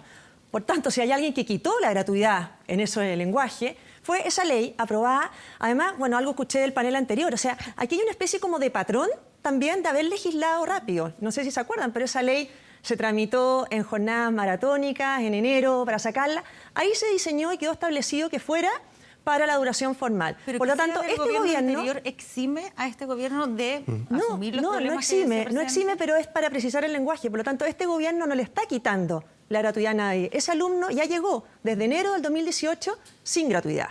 Entonces, eso como primera cosa. Lo que nosotros hemos dicho, que extender la gratuidad a un año tiene un costo de 60.000 millones de pesos para aquellos que se han retrasado, para aquellos que ya estudiaron toda su carrera con gratuidad. Y si siempre estamos aquí actuando más bien por presiones, hay un grupo importante de niños de 2 a 4 años que no va hoy día al jardín infantil. Tenemos cifras dramáticas de jóvenes fuera del sistema escolar y obviamente los recursos son limitados. Creer que los recursos no son limitados y que se pueden gastar todos en todas partes es un poquito de demagogia. Entonces, hay jóvenes y niños... Si acaso se debe escoger o colocar aquí frente a la pared a aquellos que son más vulnerables, que están en educación preescolar, versus los que están en la universidad y que también son vulnerables. Cualquier gasto público implica priorizar. Aquí también tenemos que tener claro que solo un 30% de los alumnos estudia con gratuidad. Hay, creo, la cifra de 270 o más, 270.000 o más de jóvenes de los primeros 6 deciles que estudian sin gratuidad. Por lo tanto, aquí estamos hablando de un 30% de alumnos de pregrado que estudian con gratuidad. Nosotros lo que hemos dicho, y es la prioridad del gobierno, es poner el foco en que los alumnos lleguen nivelados a las universidades. Poner el foco de nuestros recursos en la educación preescolar, especialmente en el proyecto de subvención que tenemos de niños de 2 a 4 años, o en los jóvenes que están fuera del sistema escolar. Esos jóvenes no salen a la calle. Esos niños no tienen crutch que los defiendan. Por lo tanto, la responsabilidad ética del gobierno es poner la prioridad donde nosotros creemos que está la mayor urgencia hoy día. Ministra, este es un tema heredado, por cierto, usted lo decía, efectivamente. Y cuando uno recibe una herencia tiene la opción de producir las cosas buenas y las malas. Y me imagino que las malas hay que tratar de sacarlas adelante. Bajo esa misma perspectiva, ¿usted cree que exageran los rectores cuando le apuntan a la gratuidad como el factor más clave respecto al problema económico que están pasando hoy día las universidades? Yo creo que aquí hay varias cosas. Efectivamente, los gobiernos se hacen cargo, pero también tenemos que ser responsables que parece que habiendo una especie de patrón de mal diseño de las leyes que heredamos. Si uno ve el presupuesto en materia de educación, 7 de cada 10 pesos van a financiar leyes que nosotros heredamos en materia educacional del gobierno anterior. Yo sé que a algunos no les gusta que nosotros hablemos del gobierno anterior o de la expresidenta, pero si seguimos aplicando leyes o teniendo que corregir diseños de leyes que heredamos, bueno, se hace imposible no hablar de ese tema. Yo creo que aquí hay un mal diseño general, porque si efectivamente la gratuidad está financiando hoy día de esta manera y alargándose las carreras como están, no se pone el foco en la educación parvularia para que lleguen nivelados, no se puso el foco en calidad, para que también los alumnos mejoraran su calidad y llegaran mejor nivelados a la educación superior. Y además, porque esto también tiene que ver con el sistema de admisión escolar, si además estamos frustrando las expectativas de esos jóvenes de octavo básico con un muy buen rendimiento académico, que probablemente si llegan a un liceo emblemático van a llegar a la educación superior, van a tener éxito en la educación superior, tenemos un sistema en su conjunto que está mal diseñado. Entonces nosotros como gobierno, ningún problema, discutamos los diseños, discutámoslos con profundidad, pero lo que no parece razonable es que los mismos que son responsables de un mal diseño, hoy día pretendan dar cátedra de cómo corregir el diseño que ellos contribuyeron a crear. Me queda súper claro, ministra, que efectivamente el foco del gobierno es hoy por hoy lo que tiene que ver con la educación preescolar. ¿Eso implica necesariamente que no hay recursos para gratuidad? ¿Para tratar de solucionar este problema hoy día de la universidad? La pregunta es si es un tema de recursos o un tema de principios para ustedes. Yo creo que aquí hay varias cosas. Hay un tema de urgencias y de prioridades. Nosotros creemos que la gran reforma olvidada acá fueron dos. Fue apuntar a la calidad para que los jóvenes lleguen a la educación superior en mejores condiciones y fue también apuntar a la educación parvularia. Aquí cuando se da la discusión la semana pasada es bien decidor. Cuando algunos rectores dicen, bueno, entonces entiéndase con la calle, bueno, eso confirma lo que estamos haciendo. Porque vuelvo a decir, los niños de la educación preescolar no tienen crutch que los defienda, ni tampoco salen a la calle. Los niños que están fuera del sistema escolar tampoco tienen quien los defienda. Por lo tanto, acá, si vamos a discutir el diseño de la gratuidad, perfecto, nosotros tenemos una comisión de asesores, un comité técnico, discutámoslo. Pero si el único eje está en que vamos a financiar a aquellos alumnos que se retrasaron por razones distintas de enfermedades o de embarazo, porque lo hubieran podido suspender y por lo tanto no perdían el beneficio, ahí ya estamos, obviamente, poniéndonos en discusión de cuál es la agenda nuestra versus la agenda que tuvo el gobierno anterior. El presidente Piñera al llegar dijo con claridad la gratuidad llegó para quedarse. No es tema en nuestro gobierno. Habrá quedado mal hecha la ley y parece que es así porque los propios rectores piden que se ponga un parche a la ley. Pero cuando la herida sangra hay que poner un parche. No hay que dejarla sangrar sencillamente porque la herida no la provoqué yo. Es un tema de Estado. ¿Qué solución proponen ustedes para estos 27.000 jóvenes que les queda un semestre, les queda un año y que no paguen las universidades? Porque la ley, no sé si la gente sabe, la ley le permite, le faculta a las universidades a cobrarles solo la mitad del arancel de en adelante. Entonces, esto es pagamoya, alguien tiene que pagarlo. Hoy día son las universidades. Por esta pelea de la política, de si el gobierno anterior o este gobierno, vamos a dejar que las universidades se desfinancien y que al final pierdan en calidad, en investigación. ¿No va a salir más caro al final este remedio que la enfermedad? El tema es más complejo que decir ¿Cómo si lo es de este solucionamos? gobierno o de otro gobierno. O sea, aquí efectivamente yo creo que de partida las universidades tienen que transparentar que el problema de ellos no es el sexto año. El problema de ellos es el diseño de gratuidad con el que están en desacuerdo, pero están en desacuerdo hoy día. Parece que no estaban en desacuerdo cuando se aprobó esto. A ver, usted estuvo con el coach. No, Ministra, quiero decir una cosa, porque tú me preguntaste también de la solución. Aquí si nosotros pensamos, nosotros tenemos un proyecto de financiamiento solidario, de un nuevo crédito que viene a reemplazar el CAE. Estuvo con urgencia durante todo marzo, jamás se puso en tabla en la comisión del Senado para poderlo discutir y aprobar. Un crédito que cubre el 1,5% del arancel regulado, es un crédito que contingente el ingreso. Está fuera, claro, está fuera deja fuera la banca, contingente el ingreso, no paga si está cesante. En ese crédito, si efectivamente, por ejemplo, una carrera que tiene el arancel regulado más alto, que es medicina, por ejemplo, en la Universidad de Chile, ese joven, cuando se titule de médico, si financia su sexto año o su séptimo año, no sé cuánto dura la educación de la carrera de medicina, dura mucho más, si financia eso con un crédito va a pagar 26.000 pesos mensuales por 10 años, mientras tenga trabajo, mientras esté titulado. Por lo tanto, parece bastante razonable que si nosotros tenemos un sistema de financiamiento solidario que viene a reemplazar el CAE, que va a permitir a aquellos estudiantes morosos del CAE traspasarse este crédito, es que avancemos en generar un nuevo crédito de solidario como financiamiento. Y en lo otro, lo hemos dicho claramente, si los rectores están en desacuerdo con el diseño, bueno, hagan una propuesta. Nosotros como gobierno tenemos problemas hasta para impulsar nuestros propios proyectos que están en nuestra agenda. Imagínense lo que va a ser cambiar un legado de la presidenta Bachelet como la ley de gratuidad. Me imagino que hay que buscar Usted participa en segundo partido, usted participa del Cruch. El jueves se juntó con ellos. ¿Fue a la reunión usted? No, yo no pudo fui, ir. No, pero... yo no fui. Tenía una pauta precisamente para levantar nosotros este proyecto de ley que estamos haciendo. Se juntó este nuevo Cruch, donde entra la Universidad de Portales, Alberto Hurtado. Entonces era interesante que usted hubiese ido para preguntarle en directo si es que ellos están en contra de esta ley de gratuidad. O sea, ahora la encuentran mala cuando la encontraban buena. ¿Usted tiene algún antecedente para que, digamos, a los rectores de cara a la gente, que le digan si encuentran mala esta gratuidad para plantear una nueva ley? Bueno, nosotros participamos en un consejo que nosotros invitamos como Ministerio de Educación, un consejo asesor en materia de educación superior, y nos juntamos los lunes cada 15 días. Este lunes empieza ahora a verse el tema de financiamiento, vimos el tema de equidad de género, vimos el tema de la Superintendencia de Educación Superior. Lo que dijimos nosotros cuando los rectores trataron de arreglar este tema a través de glosas presupuestarias, con el apoyo de algunos parlamentarios de oposición, es que no. O sea, si efectivamente ellos tienen un problema con el diseño de gratuidad, lo que tienen que proponer es reformar la ley donde se diseñó la gratuidad. Pero nosotros como gobierno tenemos una responsabilidad ética de ir a aquellos sectores, los más vulnerables, los que no tienen voz en la calle, los que no tienen un Cruch, los que no tienen rectores como Aldo Valle, Eugenio Vivaldi levantando la voz, y poner las prioridades donde nosotros creemos que tienen que estar. Ministra, vamos un segundo al panel. Está Alberto Mayol, quien le quiere hacer una pregunta. Ministra, buenos días. A ver, toda política pública trabaja a partir de lo que es normal.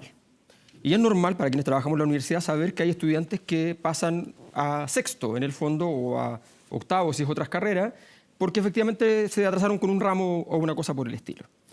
De hecho, habría que revisar, pero yo tengo, viendo la biografía, daba bastante la impresión de que hay varios ministros que se demoraron más tiempo en sacar sus carreras, cosa que, insisto, es normal. Toda política pública tiene que hacerse cargo de aquello. El punto de fondo es por qué a usted el presidente le dice no hay un peso más. O sea, yo tengo muy claro que cualquier ministro de Educación no quiere el escenario que usted tiene. Y se lo digo porque hay una experiencia previa, casi idéntica. Piñera 2011, ministro Joaquín Lavín. El único colchón que tenía de negociación en ese instante el ministro Lavín se llamaba Cruch. Y el ministro Lavín tenía 4 de 5 puntos acordados. El presidente Piñera le dice, no acepto la negociación.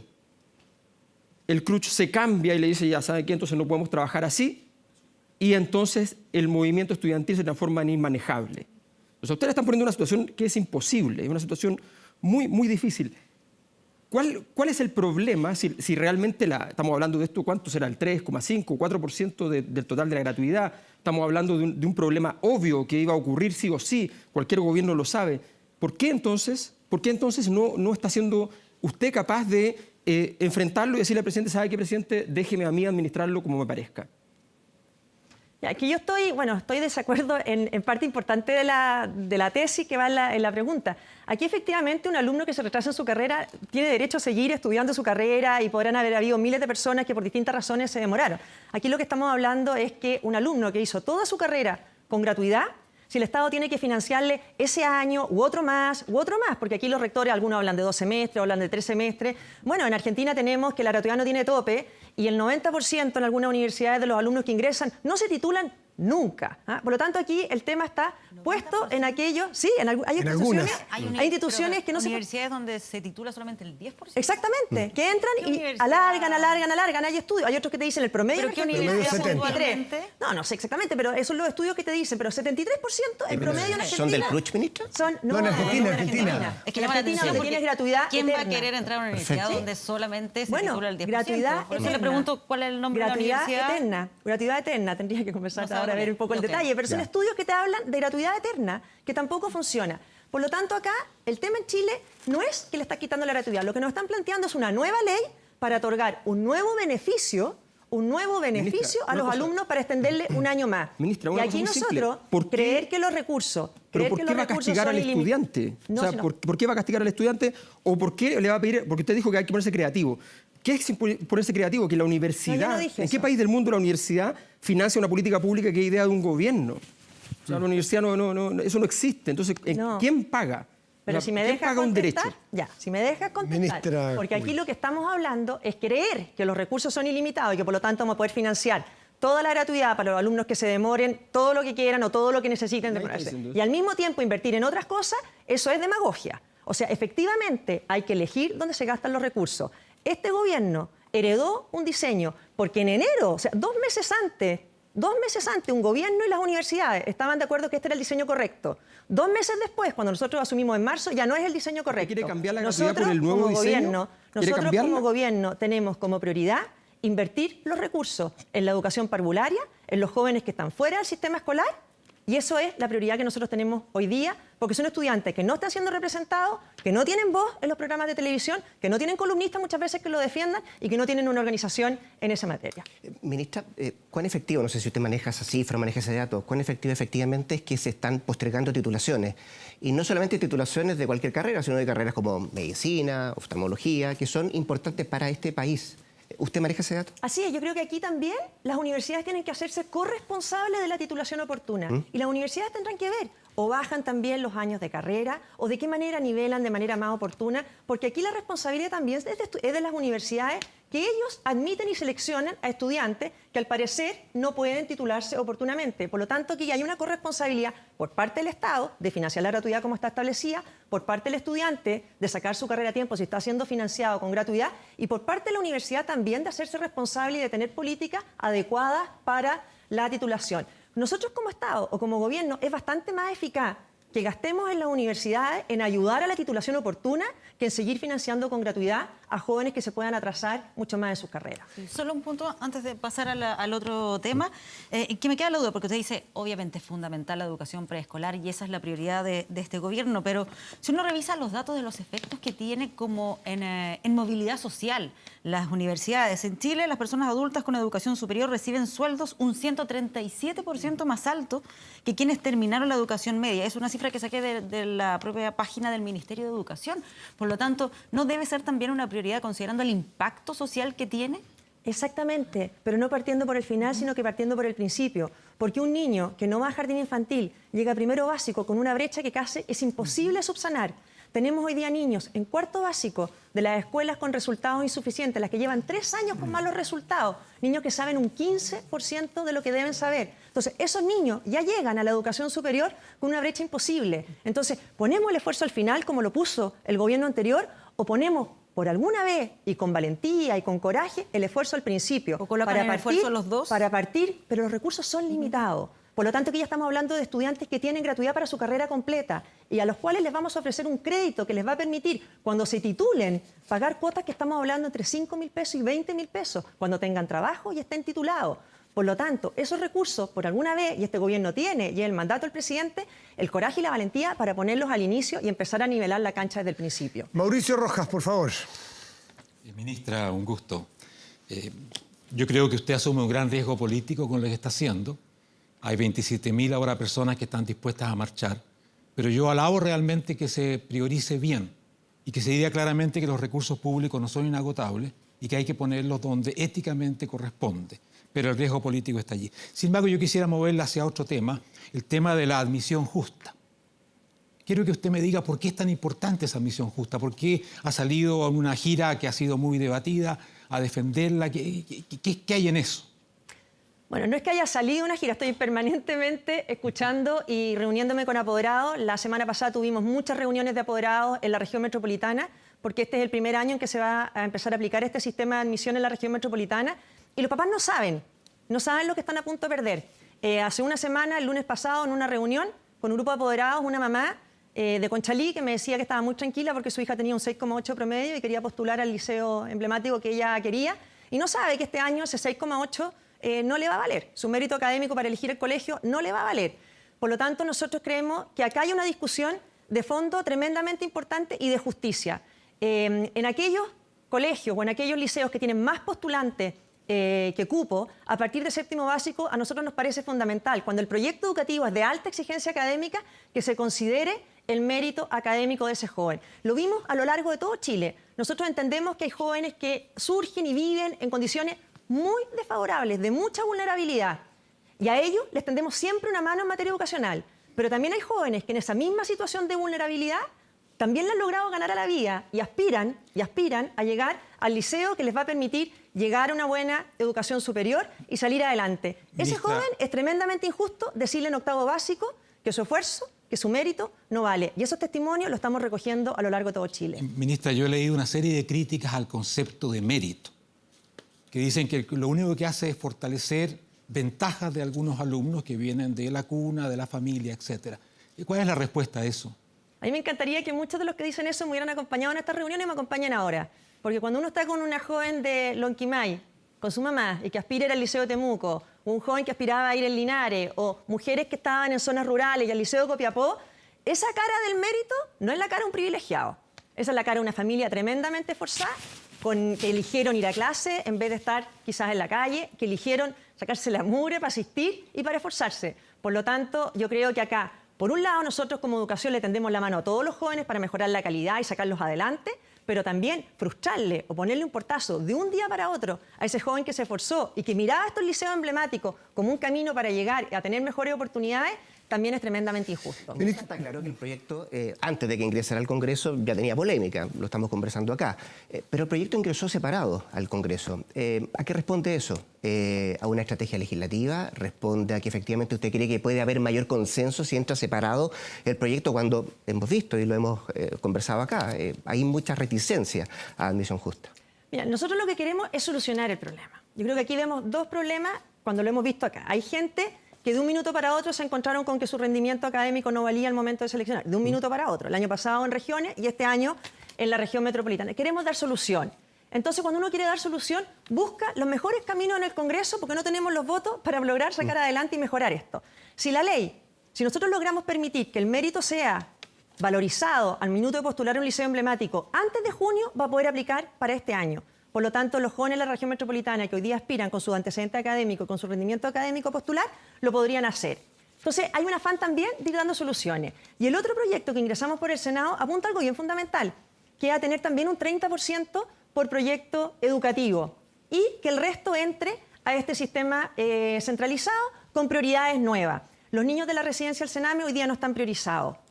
Los niños con necesidades educativas permanentes, bueno, es la gran deuda de la ley de inclusión. Porque la ley de inclusión supuestamente les garantiza un cupo, pero no les garantiza que lleguen a colegios donde van a recibir la integración que necesitan. Bueno, nosotros creemos que esa mamá que tiene un niño con necesidades educativas permanentes, si elige un colegio que ella como mamá ha visto donde va a tener su mejor integración y la mejor educación, es lógico que sea priorizada. Entonces aquí lo pusimos en dos proyectos, de partida porque tenemos un apuro muy grande. Si el de mérito académico sale antes de junio, alcanza a regir para este año. Ministra, en cuanto a los principios, más allá de la técnica o del legislativa o de la ley, si la separamos o no, ¿usted cree que es mejor un país que integra a niños y a niñas en una sala de clase? Y no se lo digo solamente desde el punto de vista de la etnia, del lugar, del origen socioeconómico, sino la oportunidad que tuvo en su capital cultural familiar. ¿A usted le parece que es mejor que haya un niño, esa niñita de Lonquimay del 6-8? ¿Es bueno que esté con otros niñitos de 6-8? Estoy hablando en general país, no para ella puntualmente.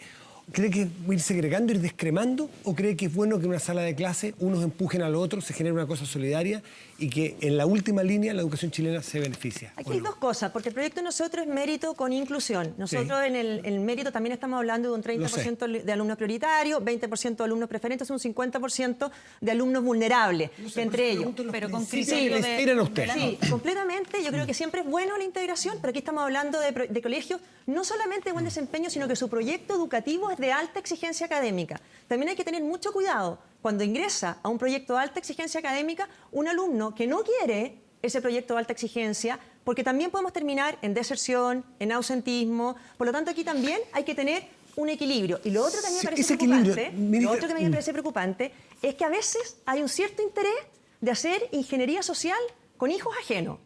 Porque yo escucho mucho en el debate parlamentario, no, es bueno que el joven con buen rendimiento se vaya a un colegio con peor rendimiento para que apuntale a esos niños. Bueno, ninguno de los parlamentarios, ninguno, yo creo, de los columnistas que escriben en este sentido, están dispuestos a que se haga un experimento con su propio hijo. Por lo tanto, aquí también hay una mirada desde la escuela, pero hay una mirada desde los sueños de ese joven. Y si uno ha recorrido Chile y ha tenido las reuniones, es porque yo quería verlos cara a cara a ese joven que tiene sus propios sueños, más allá de una política pública. El tema de fondo, ¿qué piensa la ministra de Educación de Chile, más allá del proyecto que se va a plantear el jueves en la tarde o le van a dar la urgencia de que fuere?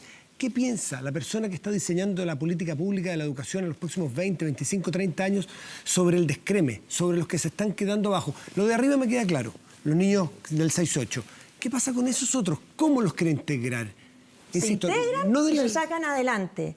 Pero hoy día, como decimos claramente, cuando tú ves en un colegio que tiene mal desempeño, un niño de cuarto básico, si no sabe sumar, no le puedes enseñar a multiplicar. O sea, hay que también intervenir mucho antes. Y nosotros hemos tomado el desafío con las 218 peores escuelas que nunca se había hecho, las que llevan más de 3 años en niveles insuficientes, abordar con nivelaciones parceladas. Porque aquí lo que hay es que los niños te tienen que llegar mejor nivelados para que no haya nunca, ojalá, necesidad de seleccionar y para que todos tengan las mejores calidades y para que todos lleguen a octavo básico con el mismo nivel. Pero hoy día lo que te ocurre, el haber puesto, por así decirlo, la carreta delante de los bueyes y haber puesto este sistema centralizado antes de haber tenido una oferta pública, pareja y de calidad, lo que hace es lo que te pasa en un liceo de Copiapó, el liceo que todos querían llegar o que era el liceo de mayor excelencia, hoy día está preocupado de tener que bajar su exigencia académica, de bajar para nivelar. Entonces, nosotros queremos que los niños ya lleguen nivelados para que no pierdan nada. ¿Creen en la oferta pública? Para que esos liceos puedan surgir. U otros liceos te dicen,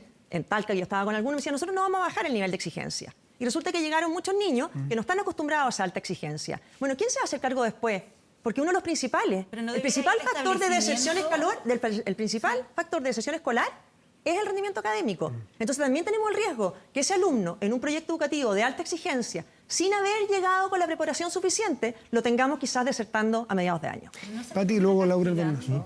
Por eso, por no haber llegado con la preparación suficiente, o estoy pensando, por ejemplo, en alguna estudiante que ingresa a un establecimiento que es muy esforzada, que estudió, que da una prueba de selección y sin embargo queda fuera de ese establecimiento porque el colegio, donde a lo mejor tenía buenas notas, no lo preparó adecuadamente para esa prueba. ¿No se le termina castigando aunque se haya esforzado durante todo ese tiempo? Por supuesto, el desafío de nosotros como Ministerio de Educación, y por eso volvemos quizás al primer tema, es la calidad, y la calidad en todos sus niveles, y ponernos como meta que haya colegios de calidad que sean capaces de nivelar oportunamente a los jóvenes. Pero hoy día lo que está haciendo el sistema de admisión escolar es castigando al joven, que con circunstancias también muy adversas, porque aquí no estamos hablando de jóvenes privilegiados, de circunstancias muy adversas, que salieron adelante y que tenían el derecho también a elegir ese proyecto de alta exigencia. Aquí lo que queremos en Chile es que obviamente haya vacantes en liceo de alta exigencia para todos. Ahora, es más, no todos los padres quieren meter a sus hijos en proyectos de alta exigencia, pero que sí todos tengan la oportunidad de tener la mejor educación posible. En la mayoría. Laura Albornoz, por favor, usted tiene una pregunta para la ministra.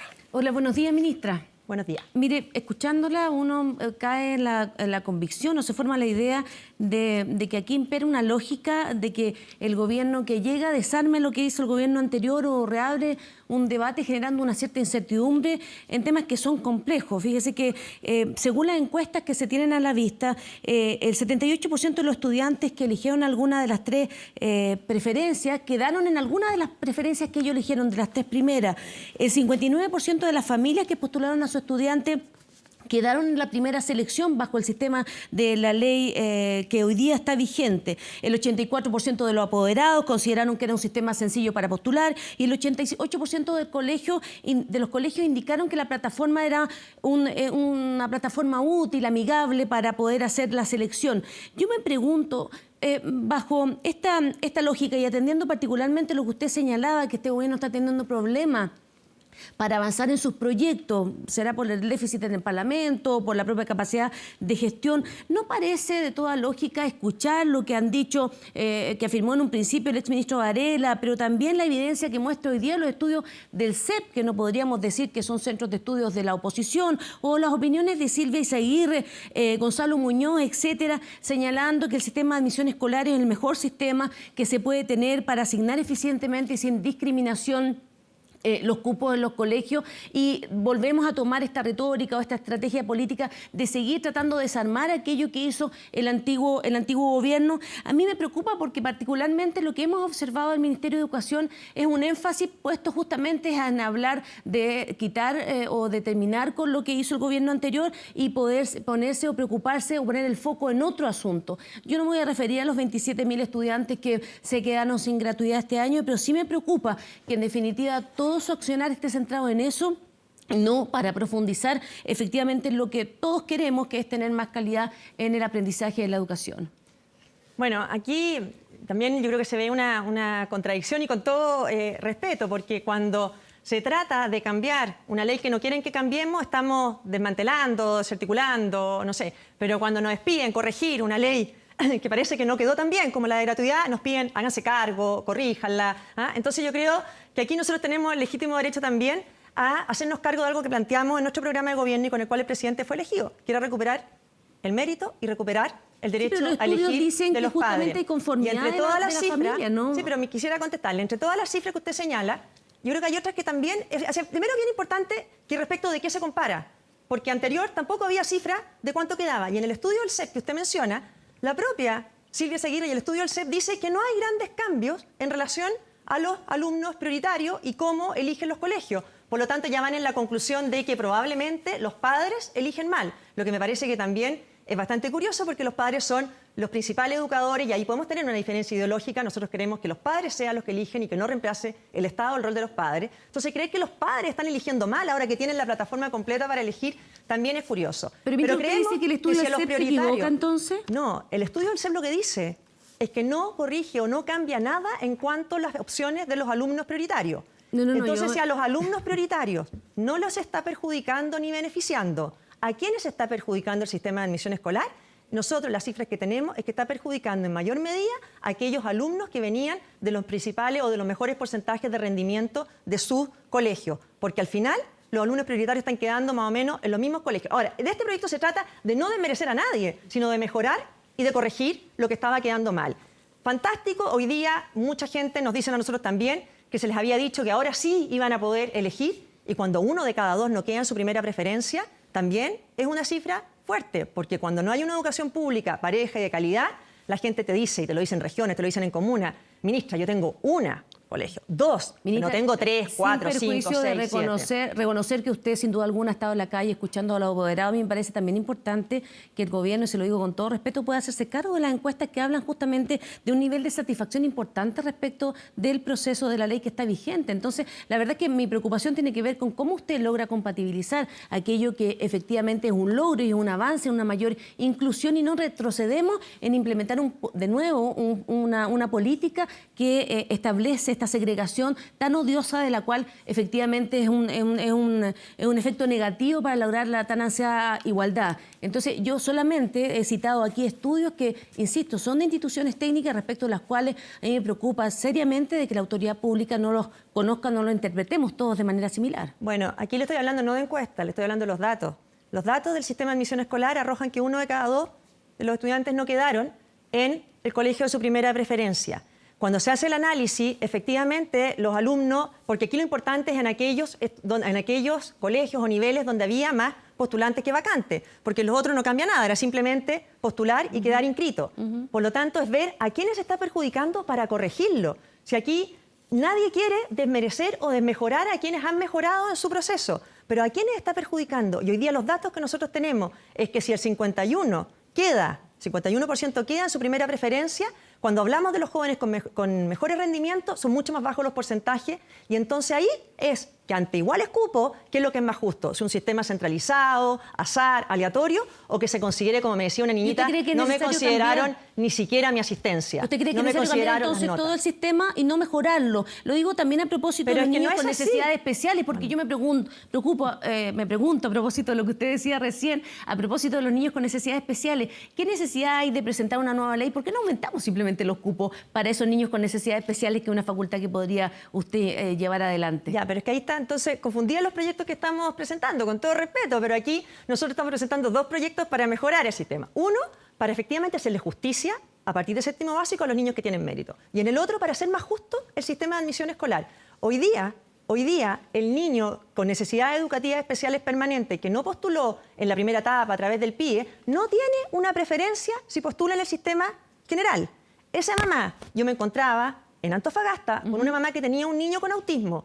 Decía, yo tengo un solo colegio donde tengo integración en este colegio. No quedó y me lo tengo que llevar a una escuela de lenguaje cuando mi hijo no tiene ese problema. Por lo tanto, nos parece fundamental dar entre las prioridades una preferencia a las mamás de los niños con necesidades educativas permanentes. Ministra, solo aclarar la cifra. ¿Es el 82% de los estudiantes los que quedan en los establecimientos de sus preferencias? ¿O por lo menos es el titular que uno encuentra en el Ministerio de Educación? No, porque ahí estás hablando en alguna de sus preferencias. Sí, claro, pero cuando tú consideras la primera preferencia, baja al 50%. 59%. 51% en los liceos o en los colegios o en los niveles que tienen más demanda que vacantes. Digo, que es 59 donde opera. porque el subsecretario hablaba de 59%, por eso yo No, por la eso, cifra cuando la estás en invento yo. total, pero cuando vas a aquellos que tienen más postulantes que vacantes, que es donde opera el algoritmo, baja al 51%. Solo para mencionar tiene un que problema en la web dice el 82% de los estudiantes En y algunas. que en las primeras, sí, no solo la primera, eso lo explica también más adelante, pero también hablan de que se realizó con éxito, que se incorporó a este nuevo desafío a las 10 nuevas regiones, que todo se había desarrollado de buena manera. Lo pregunto en el sentido de que me sorprende que después de que se dieron a conocer estos resultados, fue cambiando el tono, la buena evaluación que tenía el sistema de admisión a lo que estamos viendo ahora con estos nuevos Yo proyectos. creo que hay dos cosas. Nosotros teníamos la responsabilidad, y lo dije al asumir, de aplicar la ley. Y llegué en agosto y en septiembre partía el proceso. Tenía que aplicar la ley. Se aplicó un año y todos nos dicen, bueno, ¿por qué no esperan que se aplique en la región metropolitana? ¿Por qué la quieren cambiar al tiro? Bueno, pero ¿por qué vamos a condenar de nuevo a las regiones a un segundo año? ¿O por qué a las metropolitanas de nuevo que se produzca la injusticia? Yo creo que en Chile ya tenemos muchos ejemplos de cuando políticas mal diseñadas se empiezan a demorar. No tenemos para qué ir al Transantiago, ¿no es cierto? Que si mal diseñado, mal implementado, y al final terminamos en que este gobierno, la ministra Gloria Hood con el presidente Piñera, tienen que definitivamente cambiarlo. Si aquí hay una política que cuando termina el proceso, en enero, febrero, se ven los resultados en detalle, se ve a quiénes están perjudicando, ¿por qué condenarlo de nuevo un segundo año? ¿O por qué condenar a la región metropolitana con jóvenes que no saben? O sea, realmente hoy día un joven, una mamá en la región metropolitana que cree que su hija va a postular a primero medio, fundado en su mérito académico, no sabe que no le cuenta ese mérito académico y no le cuenta de un día para otro. O sea, eso quiere decir que los padres, o sea, cuando usted dice que se le va a devolver el derecho a los padres de elegir, ¿quiénes son los que van a elegir o van a tener ese derecho? ¿Todos los padres o solamente los padres de hijos que tienen muy buenas notas? No, nosotros en el otro proyecto estamos también manteniendo un 30% de selección por proyecto educativo. Hay proyectos educativos, por ejemplo, en la Araucanía, que apuntan a reivindicar, a valorizar la cultura mapuche. ¿Qué pasa si en ese colegio el sistema de admisión escolar deja una mayoría de niños no mapuche? ¿Qué pasa con ese proyecto educativo? Hay proyectos educativos que apuntan, por ejemplo, a dar mayor espacio a niños trans. ¿Qué pasa si el sistema de admisión escolar, que es ciego, que ve RUT, no va? ¿Qué pasa con ese proyecto educativo? Por lo tanto, en el proyecto que tenemos en el Senado, queremos reservar un 30% para proyecto educativo y el resto, el 70%, que quede en este sistema centralizado. A propósito de elección, todos vimos lo que pasó el viernes pasado, recién pasado, en el Instituto Nacional, que tiene que ver que un plebiscito a través de sus funcionarios, alumnos, profesores, que determinaron y resolvieron que va a seguir siendo solo para hombres. Mi pregunta ¿es razonable, ministra, que una niña con una muy buena conducta, inteligente, voluntariosa, por el solo hecho de ser mujer, y porque lo resuelve la mayoría, no puede ingresar a un colegio de excelencia como es el Instituto Nacional?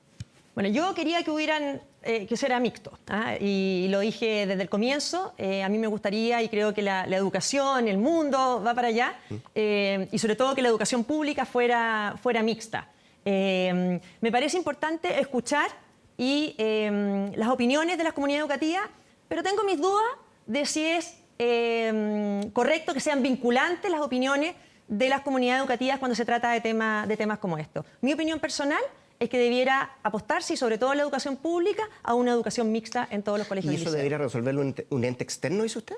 No, yo creo que es importante escuchar las opiniones, pero tengo mis dudas de que sea razonable, que sea vinculante, porque también las comunidades son transitorias, lo eligen, están los papás que están en ese momento, es cierto, ellos eligieron un proyecto educativo determinado, están los estudiantes que están en ese minuto resolviendo, pero creo que en educación pública debiéramos tener el debate, al menos el debate y en las instancias que corresponda, para analizar si no es conveniente que la educación completa fuera hacia los niveles mixtos. Gonzalo Miller tiene una pregunta para usted, ministra. Sí, buenos días, ministra. En este programa, justamente en este programa, de hecho, en esa silla donde está hoy día Alberto Mayol, el ministro de Educación de la época pronunció la frase: si tenemos que quitarle los patines a la clase media.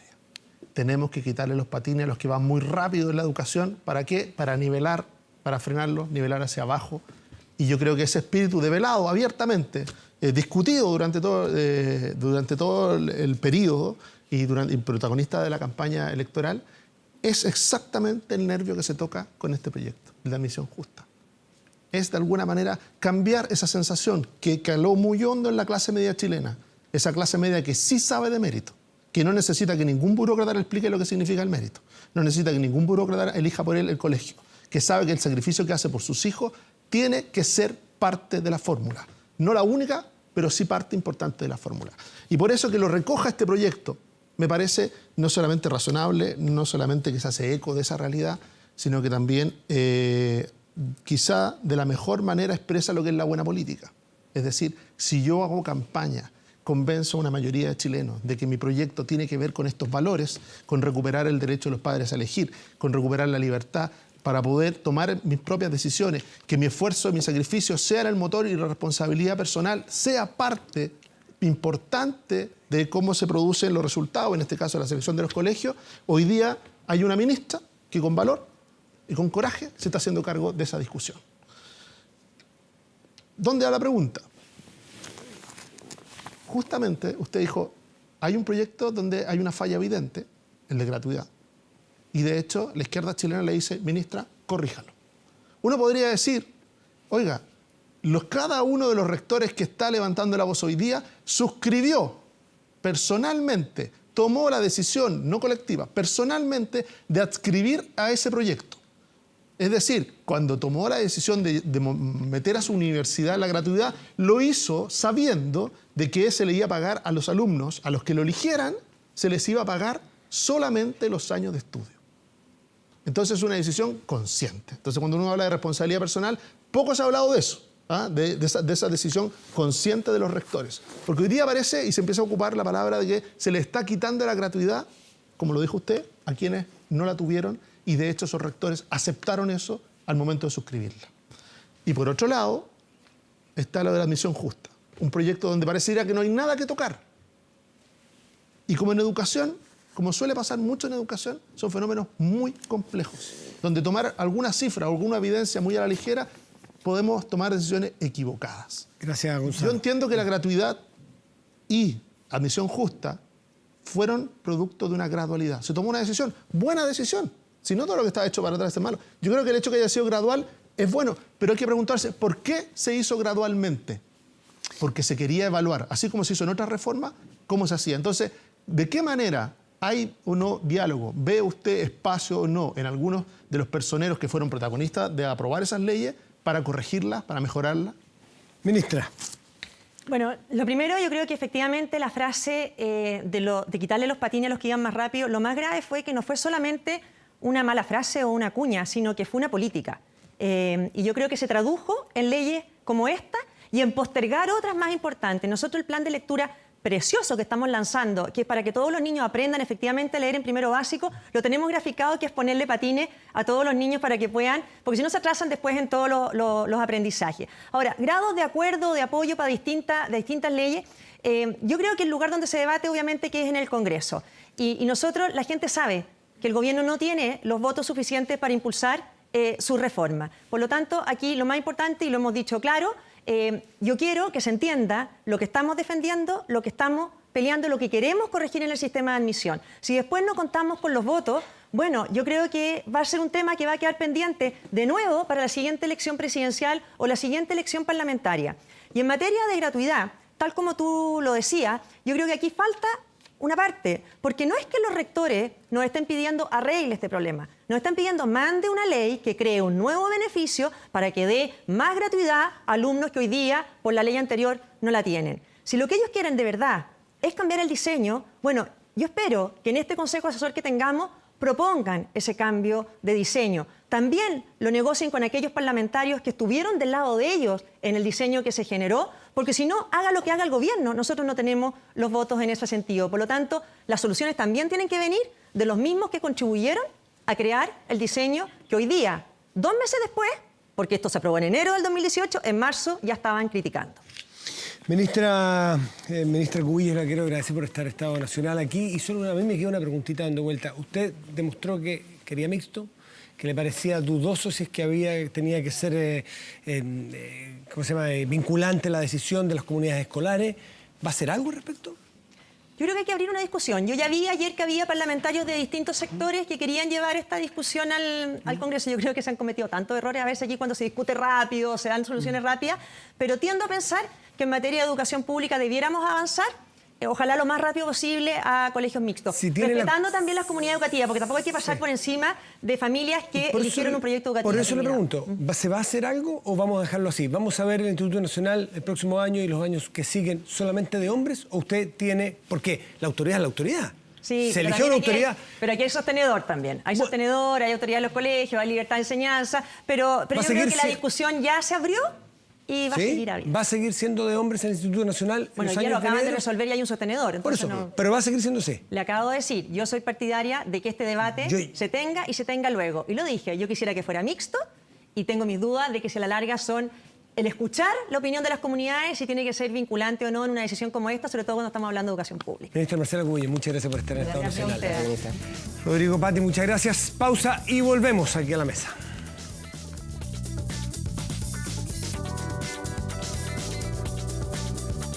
¿Sí o no? En largo plazo. Nos reencontramos en la mesa de aquí de Estado Nacional para este periodo final, esta recta final, donde nuestros invitados, o más bien nuestros panelistas, porque son invitados, son dueños de casa también, proyectan la semana que viene. A ver, ¿quién se lanza primero a la piscina? Alberto Mayor.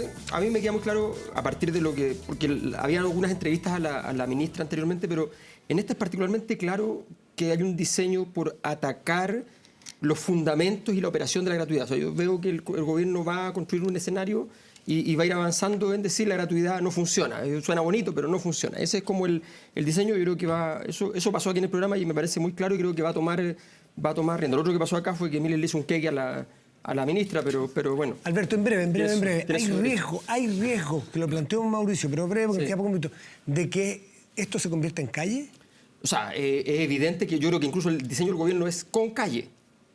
¿Tú crees que está bien planificado del gobierno? Claro, nadie menciona la calle. Si no me quiere que refiero a calle, a marchas. Sí, claro. Lo tiene, es parte del desgaste que quieren introducir a las dinámicas de la gratuidad. Una lógica interesante eso, que el gobierno se esté provocando a sí mismo sus marchas. Pero bueno, está bien. Es parte de la creatividad. ¿Dónde veo yo, esta semana, es que el presidente y el sistema político en parte, sobre todo la oposición, apostó por diálogo la semana pasada. Apostó por un cambio de clima. Y lo hizo públicamente. Entonces, todo lo que vimos... Eso se llama dramaturgia. Todo lo que vimos, esa puesta en escena, obviamente con cierto dramatismo, ¿no es cierto? Y las declaraciones a la salida, de franqueza, de diálogo, de dar las gracias, de nuevo clima, se tienen que traducir en acción. Porque si el verbo no se produce en acción, después nos reclamemos por la falta de legitimidad de la política. Déjame decirte una cosa muy simple. Yo que trabajo de libretista te puedo decir, uno construye el diálogo porque después vale más el conflicto. Mauricio, perdón, de poner al presidente como la bala de plata, lo último, ¿no es un peligro desde el punto de vista de la estrategia a largo plazo de que si falla este diálogo y no logra sacar la reforma, las cuales intentó el presidente uno a uno con los presidentes de partido de oposición, quedamos como sin solución? ¿No es peligrosa la estrategia? Sin duda que es un riesgo. Pero este es un presidente que asume riesgo, a diferencia de otros presidentes. Piensa a los 33. Asumió un riesgo tremendo cuando decidió él personalmente comprometerse en esto. Y estos diálogos son muy importantes. Yo considero que Gonzalo ha dicho lo esencial. El presidente tiene que darle continuidad.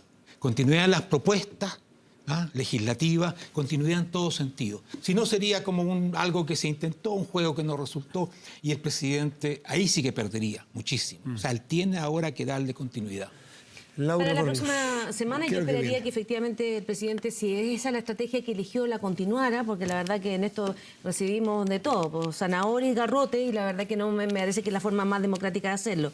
Pero mi petición para la próxima semana tiene que ver con otra cosa. El próximo martes 2 de abril la Corte de Justicia australiana va a fallar respecto a la libertad bajo fianza de Adriana Rivas, que fue parte de la brigada Lautaro del cuartel Simón Bolívar, que asesinó y torturó a 8 chilenos dentro de los que mandaron la carta hace pocos días atrás. Lo mío es un llamado vinculado con los derechos humanos. Celebramos recién un aniversario más del caso de Gollado el 30 de marzo, estuvo el caso de los hermanos Vergara, para ser respetuosa con un tema que no debemos olvidar nunca, el pedir a la autoridad chilena, y esto es un compromiso con las organizaciones de derechos humanos, el hacer gestiones para mantener la detención y posterior extradición, que de esa forma permitiría en cierta medida reparar el daño que el Estado infringió a las víctimas durante un periodo tan duro como el que se vive. Sí, yo quiero suscribirlo. Yo creo que nada más reparador que la justicia, aunque se haya tardado, y que haya justicia para todos los casos. Y en el caso de extradición, sea la persona que tú nombres en Australia, sea Palma Salamanca en Francia, debiera ser nuestra justicia la que se hiciera cargo de nuestra historia y de poner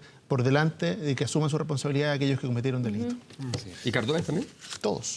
Esa no es nuestra justicia, sino de la justicia. Cardóvez lo ha pedido reiteradamente. Lo que pasó es un gran triunfo para Cardóvez. Él hace 25 años que pide que demanden la extradición para que en la cancha se vean los gallos.